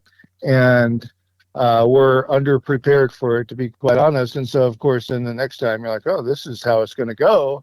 And so you prepare for that, and then it's a slower roll, you know. So I think it's important to just understand that everyone is going to be a little bit different. You want to do all of the same steps, but just depending on the trade area and stuff, like the activities might need to be a little bit different. But some, you know, we always get really excited and want for that, like, crazy busy store opening, and they're really hard to achieve is my experience. So you just got to be a little bit patient with that and keep chopping the wood on the little tactics. Even after the doors fly open, you got to keep grinding on the marketing to make sure that people really know you're there. Because I mean, especially with all of the distraction of online and phones and stuff that didn't exist back in the day, like, you're focused on that grand opening and you're super excited about it, but you'll be surprised by the number of people that have no idea that you're there and that you're open. And so you really have to just keep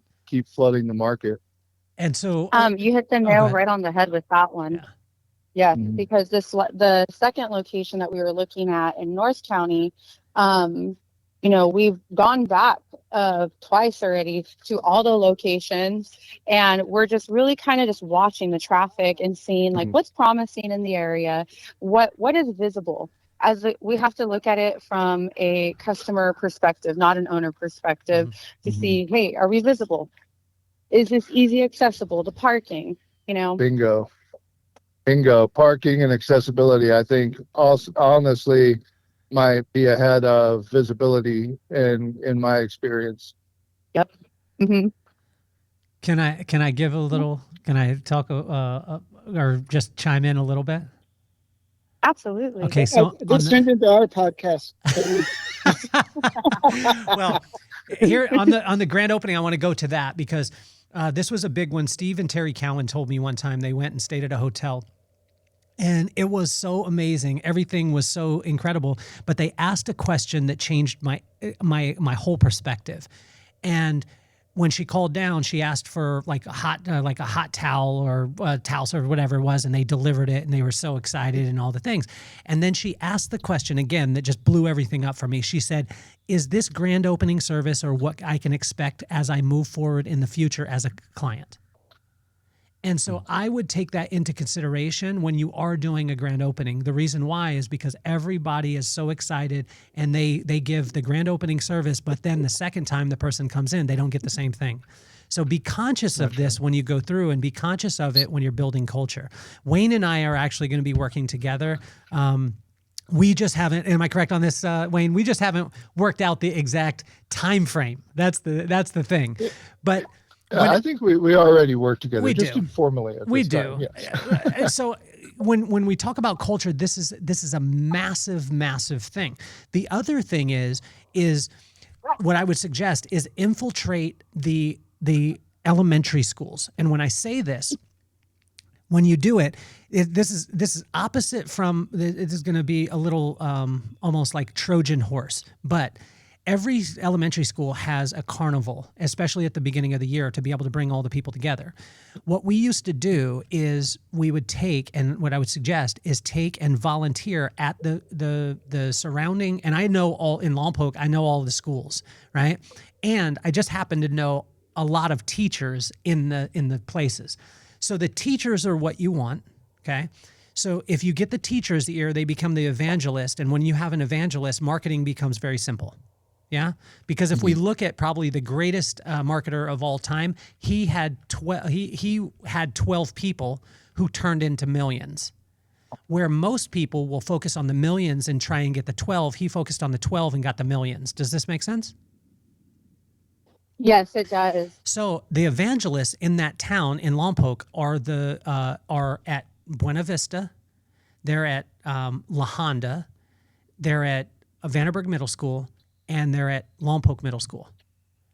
And there's a couple others that as we go along, and the reason why I was saying as far as contributing to you, because all we do is target the elementary schools. And then we take, and all of them have a back to school carnival or something like that. And what I would suggest is, because you're going to hire the majority, you're going to hire women. And I love this about Sport Clips, because most of the employees, am I correct on this, Wayne? Like the percentage is high in the female side. Yes. Right? Yes. Yeah. So what I would suggest is I would find somebody, and Tiffany, you're probably already proficient in this because I saw your hair, and your hair is so beautiful. Thank you. So what I would do is I would take and I would train your staff in braiding. And I would do a box braid. So I would do a box braid. That's the individuals. I would do an upside down French braid that Kourtney Kardashian made very popular. And then I would get, colored hairspray.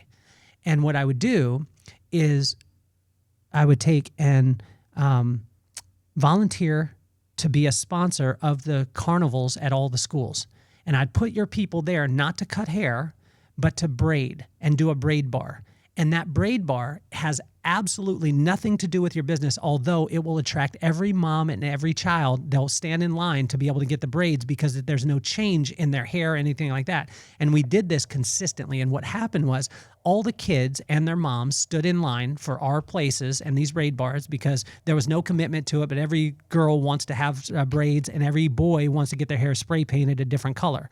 And what happened is now the kids thought it was cool. There was a couple of different impacts. One, the teachers were so excited because there was a service that we were providing and everyone was happy with it, right? The second one, all the kids wanted to be a part of it. They thought that, wow, the thing was cool. So Sport Clips now becomes cool to the kids. But here's the long tail side of it, is that kid in 5th grade is now going to think, wow, the coolest person in Lompoc is the woman who works at Sport Clips. Now, when they graduate from high school, that is going to be a viable option for them to become your employee. And if you start there, now by the time the kid went through school and has seen Sport Clips be involved in there, I wouldn't do it in high schools because it doesn't work as well in high schools, but in grade school and in middle school, grade school especially. By the time they go through grade school, through middle school, and then on to high school, and then they maybe go to Santa Maria Beauty College or they go to a beauty college that's around, now you're a viable option, and you have a story of a kid who says, and we had these. We have a girl, her name is Tatiana. Tatiana Kennedy. I want you to find her. She's in Vegas. She came to our salon when she was 7 years old with her grandma. From 7 years old, 2nd grade, 3rd grade, she graduated from high school, and because she had always been in the salon, she then thought it was so cool that she became a stylist, and now she's one of the top stylists, earning probably almost $100,000 a year in Las Vegas and one of the top hairdressers in that place, but it's because of her story. And so if you look at that, there's a couple of evangelists that you need, and you don't need many. But if you look at and target all those elementary schools where most people they won't serve the elementary schools. And I would serve them with braid bars. Those braid bars are like, I tell you, and we did this not only with the elementary schools, but we ended up doing it at concerts too. And when we did it at concerts, what happened is everybody wanted to get their hair braided. Now, every woman generally is connected with some sort of boy, whether it be their brother or their dad or their, grandpa or whatever it is. And so once you have the attention of them, now they're going to become your evangelist, and your dollars start to shrink. So you don't have to spend as much on the marketing part. That's my TED Talk. We're right here, Kelly. We're listening. We're just walking on the main road, and we didn't want to distract you with the noise. We're definitely listening. Yeah. I'm hearing what you're saying, and I think it's absolutely brilliant and genius. The school carnival and making that impact on someone from the get-go, that first impression really keeps them, and it makes them want to get more involved with the brand, with you as a person. And really, especially when it comes down to kids and parents, it's very influential. Mm-hmm. And I do think that ultimately, like, some of our employees right now, they have children that are attending beauty school, and they may be interested in, either starting their career with us or, just being a part of the Sport Clips like life when they come in and they want to help or whatnot. For example, my sister, she's going to be graduating high school. And because I've brought her into the shop and showed her like, oh, this is what the business is about. This is what we do, what we want to do for our community. She's actually inspired to want to go to beauty school now and want to work in the shop and want to see what her horizons are in the beauty industry. And whether it's her or anyone else or an employee's child, we want to be influential. We want to be a positive brand for them. Absolutely. Wayne, what's your take on that? I know you got to go because you are moving your daughter right now. Did you say you're moving your daughter, Dwayne? I am. Yeah. Okay. So So I know excuse the rattly cart. you're fine, but I know you got to go. But what's your take on that? Because obviously, like when I'm saying that, I get excited about it because I just think of I love the grand opening part, and I also love the fact that you can create hype around it that can last for a long time if you target the right people, right? If you That's target right. the right people. What's your take on it? No, I think that's spot on. It's a mix of those things, and like we've just built out local store marketing plans for a handful of stores where we're ready for some another injection of marketing, and we always have the elementary schools, middle schools, high schools on there, and we've definitely done the carnivals in the past. Like our tactic wasn't braids necessarily, but we would just go do like crazy hairstyles. So maybe you just take some product from your store, you do spiky, goofy hairstyles, and we would bring some paints, which we don't even do in the stores, but it's fun for the kids. It's to do at the carnival, and you just kind of get that into the community, and they see you out there, and like you say, then all of a sudden you're fun and you're cool, and it's amazing to me. Like our kids have lived Sport Clips. Literally, well, two of them were born into it, and one of them was here with. But anyway, it's been fun to see their progression because they and their classmates and stuff, they pick a favorite stylist, and then that stylist becomes known throughout the school. Go to this person, don't go to this person, whatever. They have their favorites, and to Kelly's point, that's powerful. They're advocates, they're evangelists for your business, and you're not even having to do that work. Yeah. And what I would encourage you guys is get the teachers. Like get the teachers, because the teacher has 27 kids in their class all day, right? And so if you can market to one to get 27, that's a great marketing tool, right? And so also too, I know that I can't remember her name. What was the young? It was Sylvia. Sylvia was talking about when we were up there in the Northern California for the team leader meeting.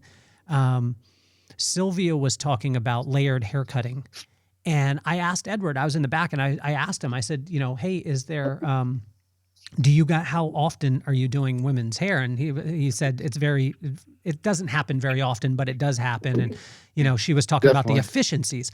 But the thing that I didn't say is I asked Edward in the back of the room, I said, Edward, can I work with Sylvia real quick? As far as like maybe one of the next huddles or one of the next times, because what I want to show her is a 6-section way to be able to lay her hair, and she would be able to stay in the 15-minute mark, right? And what I'm going to commit to you guys, Tiffany, and to Johnny, is I want to help in that, and I can help. And if we do that, and I can show you just a couple of techniques on that, and to be able to accomplish it in a very short amount of time, what you can do. Hey guys, hold on for 1 second. I got a surprise for all of you. Hold on. Edward, are you there? How's it going? Hey, hold on for 1 second, okay? Okay. Edward, are you there? Yeah. Hey, all of you, Tiffany's on the line, Johnny's on the line, and Wayne's on the line. You are talking with the CEO of Sport Clips right now. He's on the line. Edward, you're live on the podcast. I just wanted to tell you. All right. Good morning, What's up, guys? Edward. Good morning. How are y'all? Wow, that's awesome. What a treat. Kelly's bombing us today, Edward. We're getting surprised by the podcast. All right. Well, hey, Kelly reaches out and I call. It's that easy. That's right. Sweet. Sweet. Very nice. Edward, You're the best, Edward. hey, I'm taking this beachside at the moment. he's in. And the view is beautiful. And those steaks, Edward, the steaks that you sent me were, I mean, it just made. So here we go. Cause I know your time's valuable, especially with Cayman and with Ken's and with Dolly. So do me the favor. Johnny and Tiffany are about to open their second or third and fourth store. They're about to double their size because they have 2 right now. What would be your maybe top 3 things that you would say in as they grow? Oh man, it's all about the culture, right? And recruiting and retention. The third and fourth are cool because you can start to kind of build the bench and give more people growth and management opportunities. So that's always an exciting part, I think, of going from 1 to 2 to 3, 4, 5, 6. But it's all about culture, right? You can't fake it. The other thing is, just keep following the system, right? You're already on it.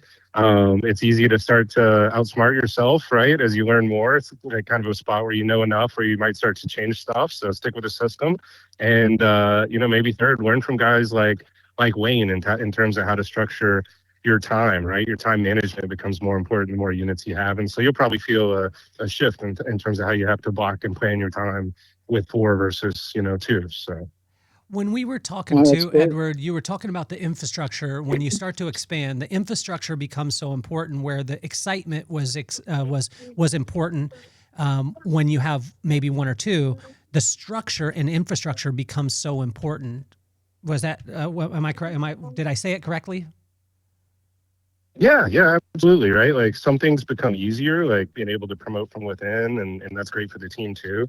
And some things become harder if you don't have the systems for it, like making sure you stick to the basics and do the same thing. Make sure every manager is getting that attention, and you start to have a structured schedule. It's in our team leader Grand Slam best practices, but everybody's got to kind of make it their own and make it work for them, and what days and times work best for everybody. So you have to kind of have like your own systems a little bit above our systems once you start getting to that level. Be careful, darling. Be careful. Edward, what about when you're going to do a grand opening? Like, what would you say as far as probably the most important thing when you're going to do a grand opening in a new town where you don't have the market share? Do everything in excess, right? Do 5 times as much marketing as is necessary, hire twice as many people as you think is necessary, schedule twice as many hours as you think is necessary, because it's not as excessive as it feels like. A grand opening is kind of a different animal than a mature store. So just do everything in excess and you'll get the best results. Last question for you. So you go back to the beautiful beach. Okay, I didn't realize that there's a thing called Resi on my American Express Platinum that gives me back, I think it's $400 or $600 a year on the reservations that I make for dinner. So I can eat $600 worth of food because I have a Amex. The other thing that I didn't realize was that the Centurion lounges, I could go and I could eat as opposed to having to eat airport food. I didn't know this benefit until someone told me. What are some of those benefits of Sport Clips that most people either don't know or don't take advantage of when they're expanding the brand?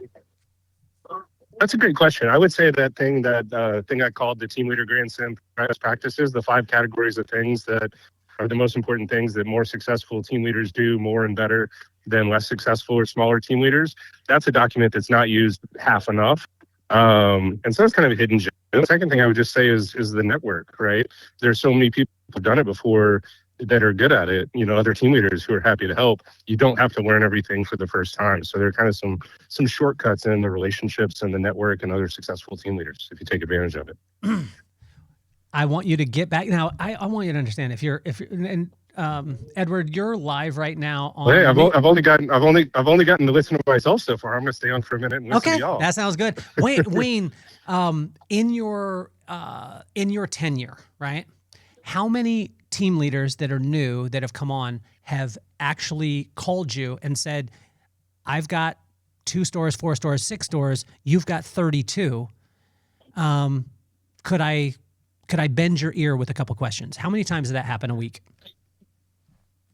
In a week, yeah, it's not a week. I would say over my tenure, it's 20 or fewer. It gets back to Edward's point, which is not enough, right? We're not tapping into that knowledge base that already exists. And so I definitely encourage you on that.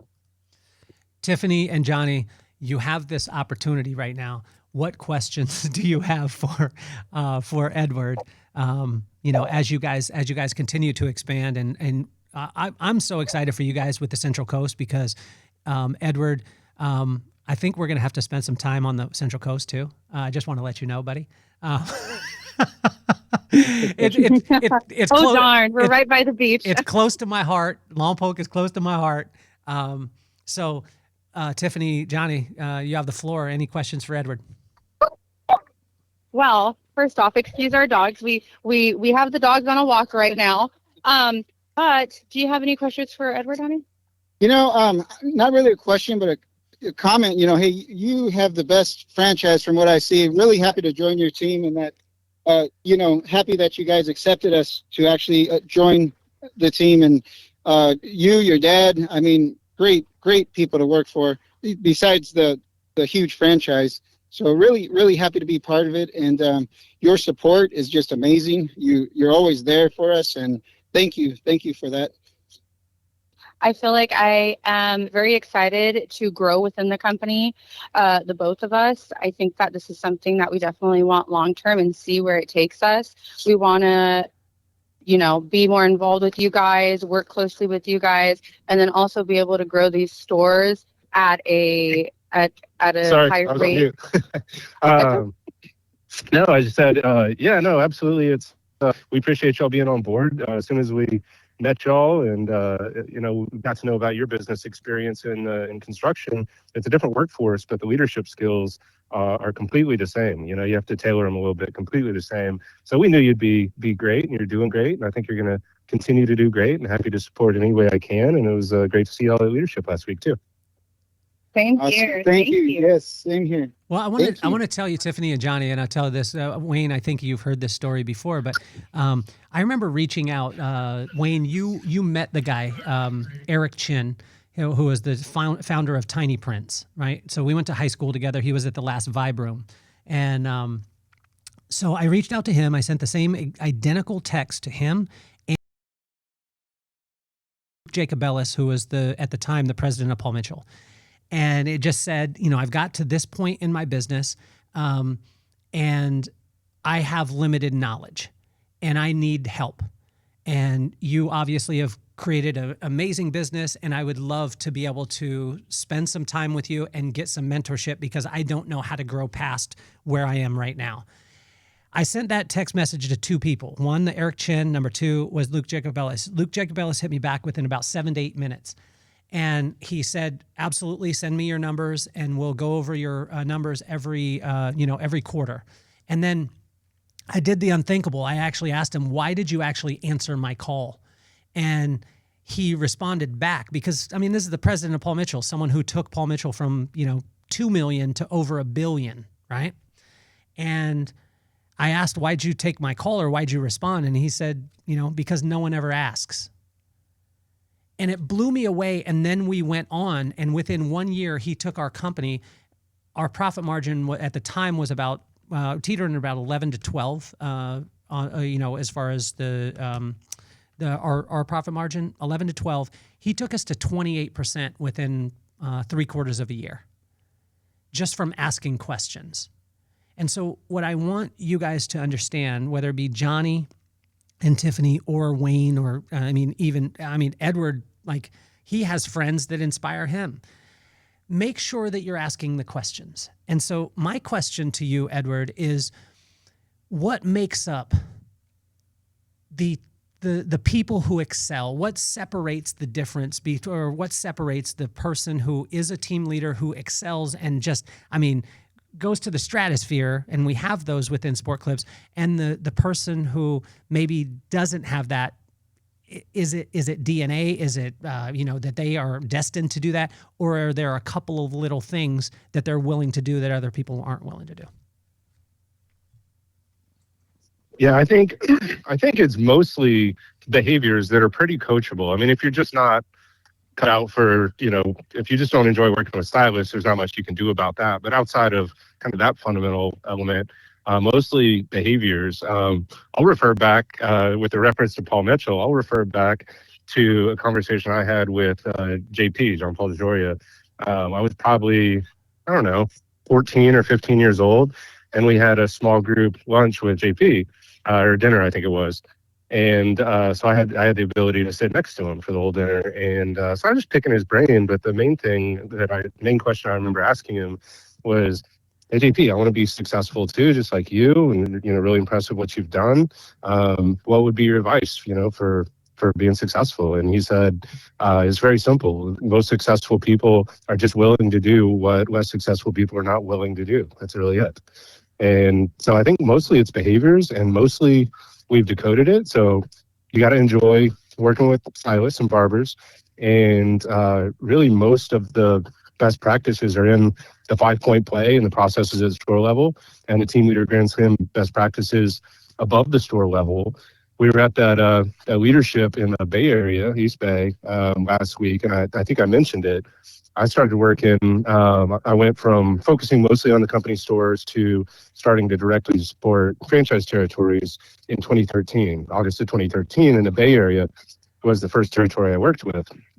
And the basis of those team leader top 5 best practices, now Grand Slam best practices, was in taking what were we doing differently in the company stores, and how can we make that a simple checklist that if you do these things, you're most likely to be successful. And I also borrowed a lot from successful team leaders in figuring out what those things were. So a lot of it's right there, and you're just not going to find yourself, if you like working with stylists and you're engaged and giving the time to it, and you're following those top 5 best practices, you're just not going to find, there'll be struggles and there'll be ups and downs, but you're not going to find yourself completely missing. And it's interesting, Edward, as you say it, because every time that, say that I've been at the huddle and I've been around a kid who, is getting celebrated, there's no mystery. It really wasn't a mystery. It was the kid who was implementing the things that were available. And this was mind blowing to me because I came from Lompoc. So I thought growing up in Lompoc, you had to almost be crowned to be able to go and get these opportunities. Although what I saw was like your experience with JP or my experience with Luke or these kids' experiences, most of the time it's just the kid that's willing to ask the questions or just show up and not only seek the advice, but actually apply it, Yeah, absolutely. Absolutely. And I think that's one of the things I love about the way we do franchising is you see a lot of franchises that are successful, but they're selling 10, 50, 100 unit licensing deals to these big PE companies, and there's no relationship. It's just a spreadsheet to the franchisor and just a spreadsheet to the franchisee. And it's why I love working with Johnny and Tiffany and Wayne and a bunch of other team leaders. We really encourage, starting with 3, and just organically people get up to 32 like Wayne, or 50 or 60 like a few others. But it happens organically, and it's folks who are engaged and they're people, and they're going to take care of their teams, and then the success just organically happens, and the store growth just organically happens. So that's a model I really enjoy, and it's people building their lives, not just a big PE company trying to make a few bucks. So that's something I really enjoy about Sport Clips and folks like Johnny and Tiffany and Wayne. Wow. Wayne, we told you we were going to get you back to moving. Edward, Wayne is moving his daughter right now. So he's been clunking around with he's doing, where are you at in the world right now, Wayne? Where are you moving her to? We're just moving between apartments, and specifically I am in my storage locker getting her stuff and loading it into a box truck. So okay, Wayne, what is your take? Do you but really think you know that your what? These Chiefs... are the multitasking things that you'll get really good at. Like I probably couldn't have done this 20 years ago, like be on a podcast while actively moving an apartment. And So, on anyway, top of your that, question, running Kelly? And on top of that, running 32 stores. So running 32 Yeah. stores, moving, being on a podcast, all simultaneously.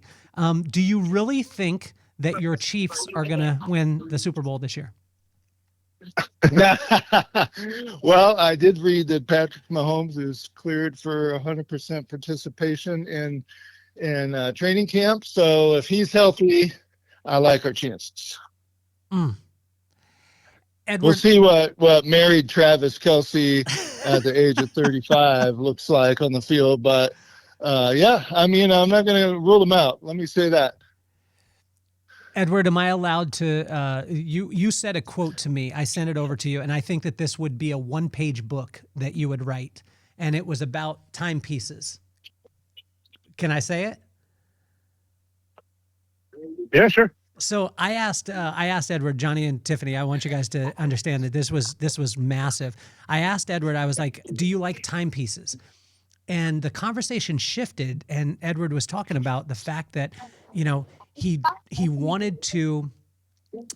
He always asked himself, "What type of message am I trying to send?" And this was monumental because I don't think that most businesses, when they first start off, that they ask themselves that question: what message to the community am I trying to send? Do you think that that's just towards timepieces, or do you think it transcends, Edward? That's a good question. I think it's kind of a philosophy more than you just happen to ask about watches. I think it's more of a general philosophy. I think I like doing, I think related to sport clips, we like doing one of the benefits of being a private company that is going to stay that way and family run is we just try to do things the way we believe is right and don't worry about valuations or trying to impress the market public or PE markets or any of that. We just try to do what's right for the long term and don't worry about trying to send messages or look a certain way outside of sport clips. We just try to do what's right, and I think it just makes everything a lot simpler. And whether it's business or life in general or watches. It honestly, that one stuck with me. Which I don't wear one. So. I love it. Hey, Tiffany and Johnny, before Edward gets off the line, because he's got to get to his 3. He's running zone defense with his daughters, by the way, and so. Right. Him and Christy are running zone defense. Me and my wife, we stayed man to man. But before he gets off, is there any questions, any things that you guys have for Edward before he goes? No, just expect for us, at least within the next couple of months, we're going to be securing 2 locations within probably about the next, month, you think? Yeah. Well, it's in the works now. So his team is really good. Just tell him what you need and what you want, where you want it, and everybody's working like really fast. We get multiple phone calls every day, and his team is really good. So yeah, congrats on that. We'll be talking more, and yeah, we've gone to both locations. We've already have our mind set on both locations, and now it's just the paperwork that's going into place. So you'll be hearing from us more. Yes, LOIs. Yeah, LOIs have been submitted, and yes, you'll be hearing from us for sure. Thank you very much, Edward. Very good. It's an exciting time for y'all. Edward, do you guys and I don't know this structure. Do you guys help in the negotiations of the leases? Or is that on the team leader themselves? We don't manage them, but we'll coach and give some best practices and things like that. And we also work with a third party who's also really good if you really want someone to get in there and help you redline it. And we recommend that, especially your first few stores. Yeah. So we'll help a little, but we also recommend the third party be more hands-on and direct as well. Tell me if I'm wrong on this too, Edward, is because I learned something while I was negotiating leases. And I wish I would have learned it on my first location, but I learned it when we did the Hard Rock Casino. Is I put a clause in that our rent abatement started the day that the construction was done. And because I put that clause in, what was so great is we had the first 3 months rent free, which got us a long tail as far as the amount of revenue that we were able to generate without having the burden of the rent. Because most of the time people negotiate rent abatement, but they don't put that clause in. And so what they do is they eat up the rent abatement in the actual construction. And so for us, it motivated us too with our contractor. And this is the first time that ever happened. I mean, Johnny, you have advantages in this, but we actually came in 3 weeks before the date we were supposed to do it, before we were supposed to be done. And so we not only had the 3 months of renovatement, but we also had 3 more weeks because because we had set a date. But I would really, and tell me if I'm wrong on this, Edward, but it just helped us so much because I never negotiated that before. I would always say renovatement, and they would say, yeah, we'll give you 3 or 4 months. But again, that was eaten up by construction. So by the time I opened, I didn't have any renovatement. I just didn't have to pay for it while I was doing it. And so that was a thing that retroactively for me, if I was to go back, I would put that into every single contract. Mm-hmm. Oh, yes. Yes. It's in hours, that's for sure. That's awesome. So Edward, get back to the beach. Tell these guys you love them. Tell Wayne you love him. Are you there, Edward? Hey, appreciate y'all. Thanks for reaching out, Kelly. Glad I saw it in time and could hop on, and appreciate y'all. And congratulations on your new stores, and congratulations, Wayne, on the multitasking move there. Thanks. Always good to hear your voice. Hope you have a great day. Yes, all right, y'all too. you. You guys are awesome. Yeah, all right. Wayne, Edward, you're the best. I'll talk to you soon. I'll give you a call later today. All right. Okay. All right, cool. All right. And then Johnny, stick with me for a bit, and Wayne, get to move in. But thank you so much. Anything you got to say to these guys before you take off? Is Wayne there? Maybe Wayne left us too. Maybe. Awesome. Maybe. We'll see. Johnny and Tiffany, your future's bright. And what I want you guys to understand, like, I mean, maybe you'll be able to sit with it as you go, but how do you feel right now? Feel great. Feel good, inspired, determined. Absolutely. Yep. Well, you guys are on the right path. I'm excited for you. We're going to be up in Lompoc next week. Yeah, we're going up. My brother's getting inducted into the Cabrillo, not Lompoc High School, Cabrillo Hall of Fame. Wow. But also too, I just want to let you know, I have a lot of friends in the teacher and administrator network there in Lompoc. So that would be a really good target and a connection point for you guys as you go. Okay. Yes. when we start building and we're almost done, we're definitely going to want to get out into the communities and doing events just to make sure that there's brand awareness out there, at least because they haven't had one. They don't have, I believe they don't have another franchise as far as haircutting out there. Just we were looking.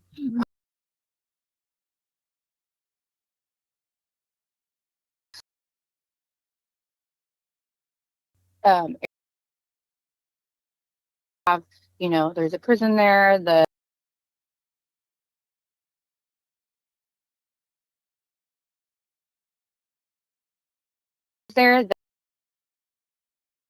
They are required to upkeep with their presentation.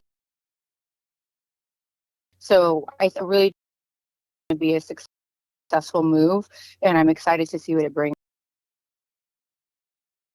Well, I'm so happy to your tech. I just want you to know, I'm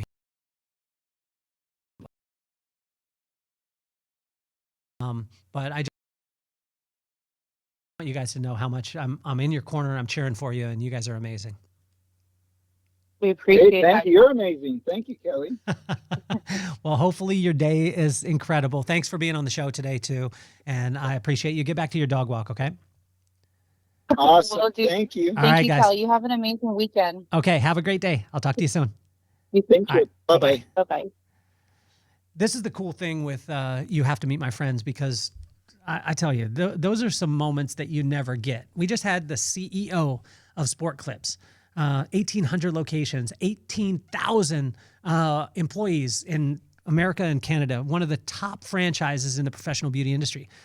The CEO, the man who runs it, was on talking to a new team leader that owns 2 locations, about to go to 4, and then you had a team leader that has 32 locations, one of the most prominent in the whole entire network, and getting them all together to be able to have a conversation.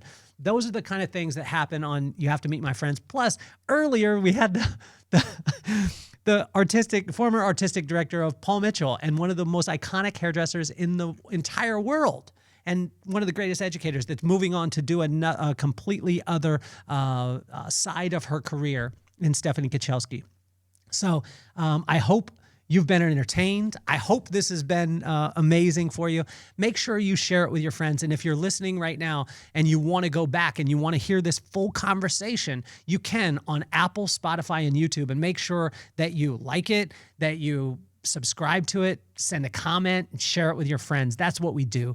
But I want to thank you so much. We have 4 different shows on the podcast. This is The Vibe. We're running live on different networks, but also it's going to be on Apple, Spotify, YouTube, and Amazon, and Pandora, and everywhere else that you can get your podcast. But where we need your support is just go and like it, subscribe to it, and hang out with us. I do this episode, which is this show, which is called You Have to Meet My Friends. I go live and I call my friends randomly. I have commentary that'll lift up your soul. I have interviews where I take my heroes and make them human, and they give advice to my kids by name. And then I have a show called The History Box, where I have one of the top personalities in history. He's on the History Channel. He was on Pawn Stars, and he brings in an ammunition box from World War II, and we talk about the artifacts in the box. So it's absolutely amazing. The Vibe, that's what it is. And make sure you subscribe to it. If you want to experience this in person, the Vibe Room, September 23rd. There's only 75 seats and they're already selling out. And I tell you, you want to be in that room. Oh yeah, we had Matt Williams, the social selling dude, one of the top marketers on LinkedIn on the show too. And he was absolutely amazing. So I hope you have a phenomenal day. I'm going to get to my kids and hang out with my wife. So have an incredible day. Oh my gosh. Here we go. Julie Vargas. Hold on for a second. Hold on. Let me do this. I am doing amazing. I couldn't hear you. I had to switch you the speakers. How are you doing? I'm doing great. How are you? I'm doing amazing. You know what? You're live on the podcast right now.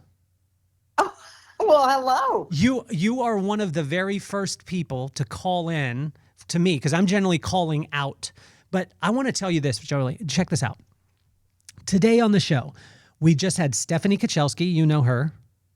Yes. Okay. We had Stephanie Kachelski. We had, Tiffany and Johnny, who own the Sport Clips. They're team leaders in the Central Coast. They have 2 locations in San Luis. I think they have San Luis Obispo and Pismo Beach, I believe, and they're just about to expand. I then called Wayne Freeman, and they got to talk. You know Wayne. Yes. And then guess who? Guess who called in? Edward. And Edward got to talk to Tiffany, Johnny, and Wayne, and we all had that on the podcast, and it was live, just like you are live right now. So I want to tell. That is so awesome. I want to tell people though, and Julie would never say this. Julie is employee number 1 of the most incredible franchise in the professional beauty industry in Sport Clips. This is employee number 1, Julie Vargas. So just wanted to preface that. So Julie, what are you doing today? You know, today I am touching base with loved ones. I have a few minutes, and I have just been calling my mom, my dad, my niece, my daughters, just touching base with people today. Wow. Yeah, it's been great, just catching up. What do you when you catch up with them? Is there are you asking them questions? Are you speaking life to them? What are you doing when you do it? Yeah. No, that's a great question. Everybody's in different stages, and certainly with my parents, we're definitely in a stage of life that's very different. So, I'm very proud of my dad, because mom and dad are now both in a care center, and that's all new to us, a new phase of life for all of us. And so dad's been working really, really hard and going through physical therapy. So I'm just telling him how proud I am of him, and how hard he's been working, and he's just been putting the work in and doing great things. And I'm really proud of him. The tables kind of flip after a while. That would normally be him calling me, telling me that. And I'm now calling him, telling him how proud I am of him and the work that he's putting in. And so that's kind of how it goes with mom and dad. And then with my kiddos, it's just checking in with them on where they are and how things are going. And just really and truly, they're my best friends. So when I get to talk to them, it's just hearing what their days have been like, how work is going, and, all those great things. One's here in the same, city with me, but I don't see her but ever once or twice a week. And then the other one is in California, so I don't see her much at all. So our phone calls are really important when I get to talk to her. I want to speak some life to you, because the consistency of the example that you've been in my life, Julie, over the years, and this has been almost 30 years of friendship, and the consistency that you have and the heart that you have, even with the position that you have held. And a lot of times as people grow in position or grow in prominence, things shift and there's not as much accessibility. And I just want you to understand, like, our conversation at the last, what was it? That was a huddle. It was a coach's huddle, I believe it was, in Austin. Mm-hmm. And we just got to sit Yes. and have lunch, and we just talked. And Yeah. we talked nothing about Sport Clips. We talked nothing about any business stuff or anything like that. But I just want you to understand that example to me is like, it's like you giving me $1 million every time you see me. And Kelly. Well, seriously. you are the same to me. I appreciate that as well.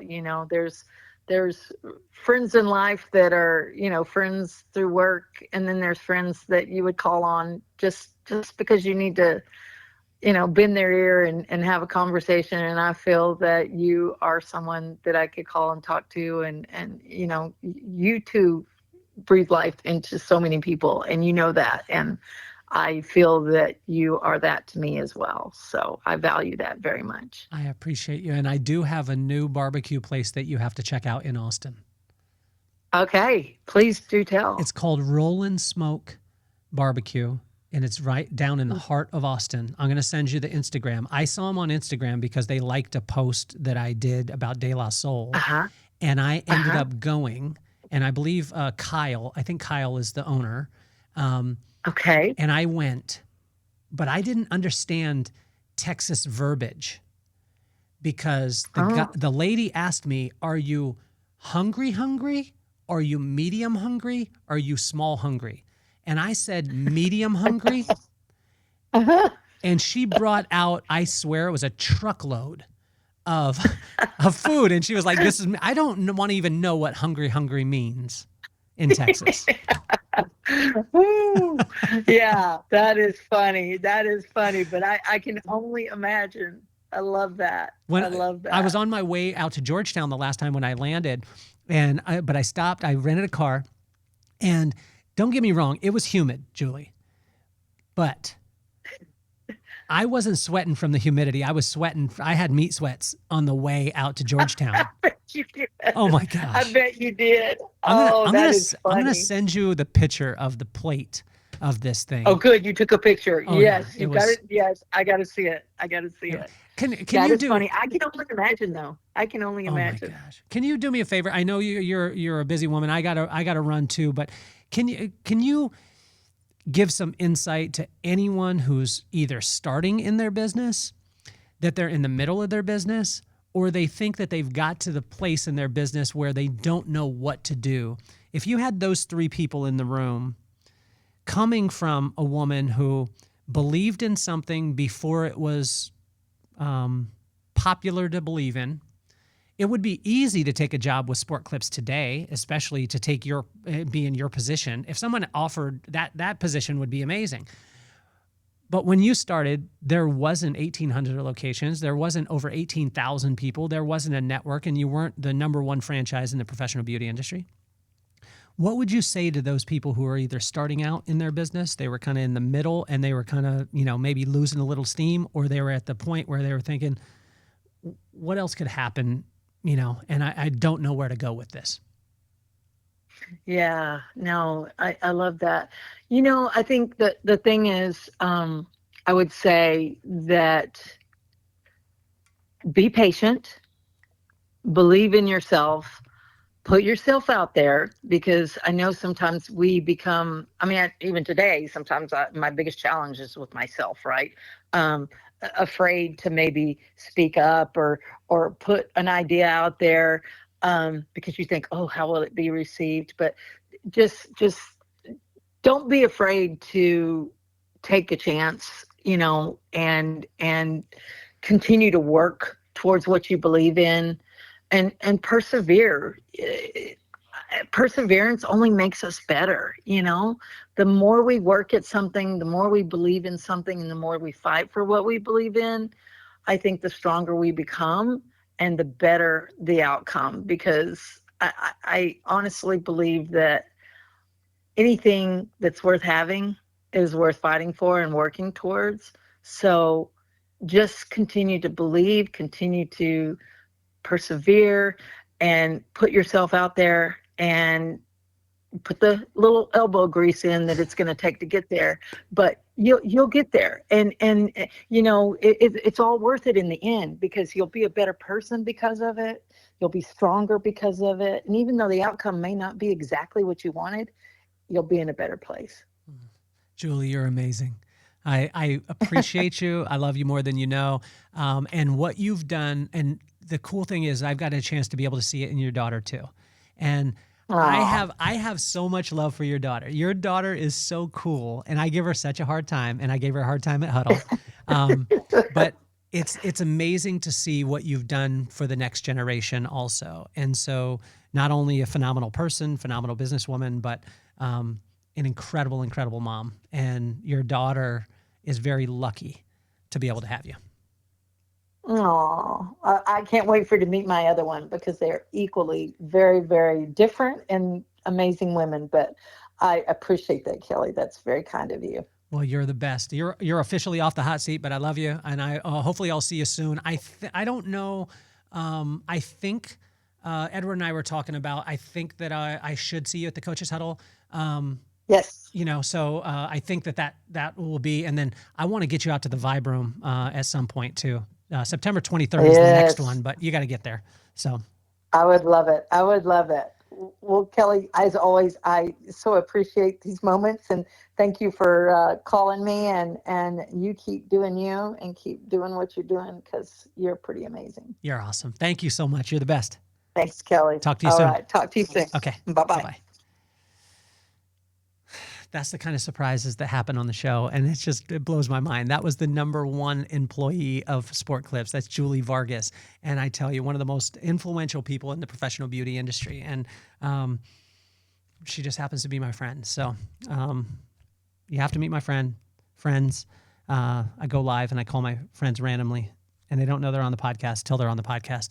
That's it. My name is Kelly Cardenas, and I'm officially off the hot seat. Peace, love, and soul. If you want to see the whole episode, if you just tuned in, you want to see the whole episode, go to Apple, Spotify, and YouTube.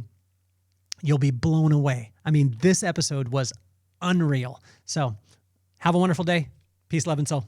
I'm out. Yeah. And this the vibe that raised us, made us, saved us. Love so strong that the hard times praised us. From base life roots to the freeway nights, we turned small grooves into launch pad flights. Yeah, this the vibe that raised us, made us, saved us. Love so strong that the hard times praised us. From base life.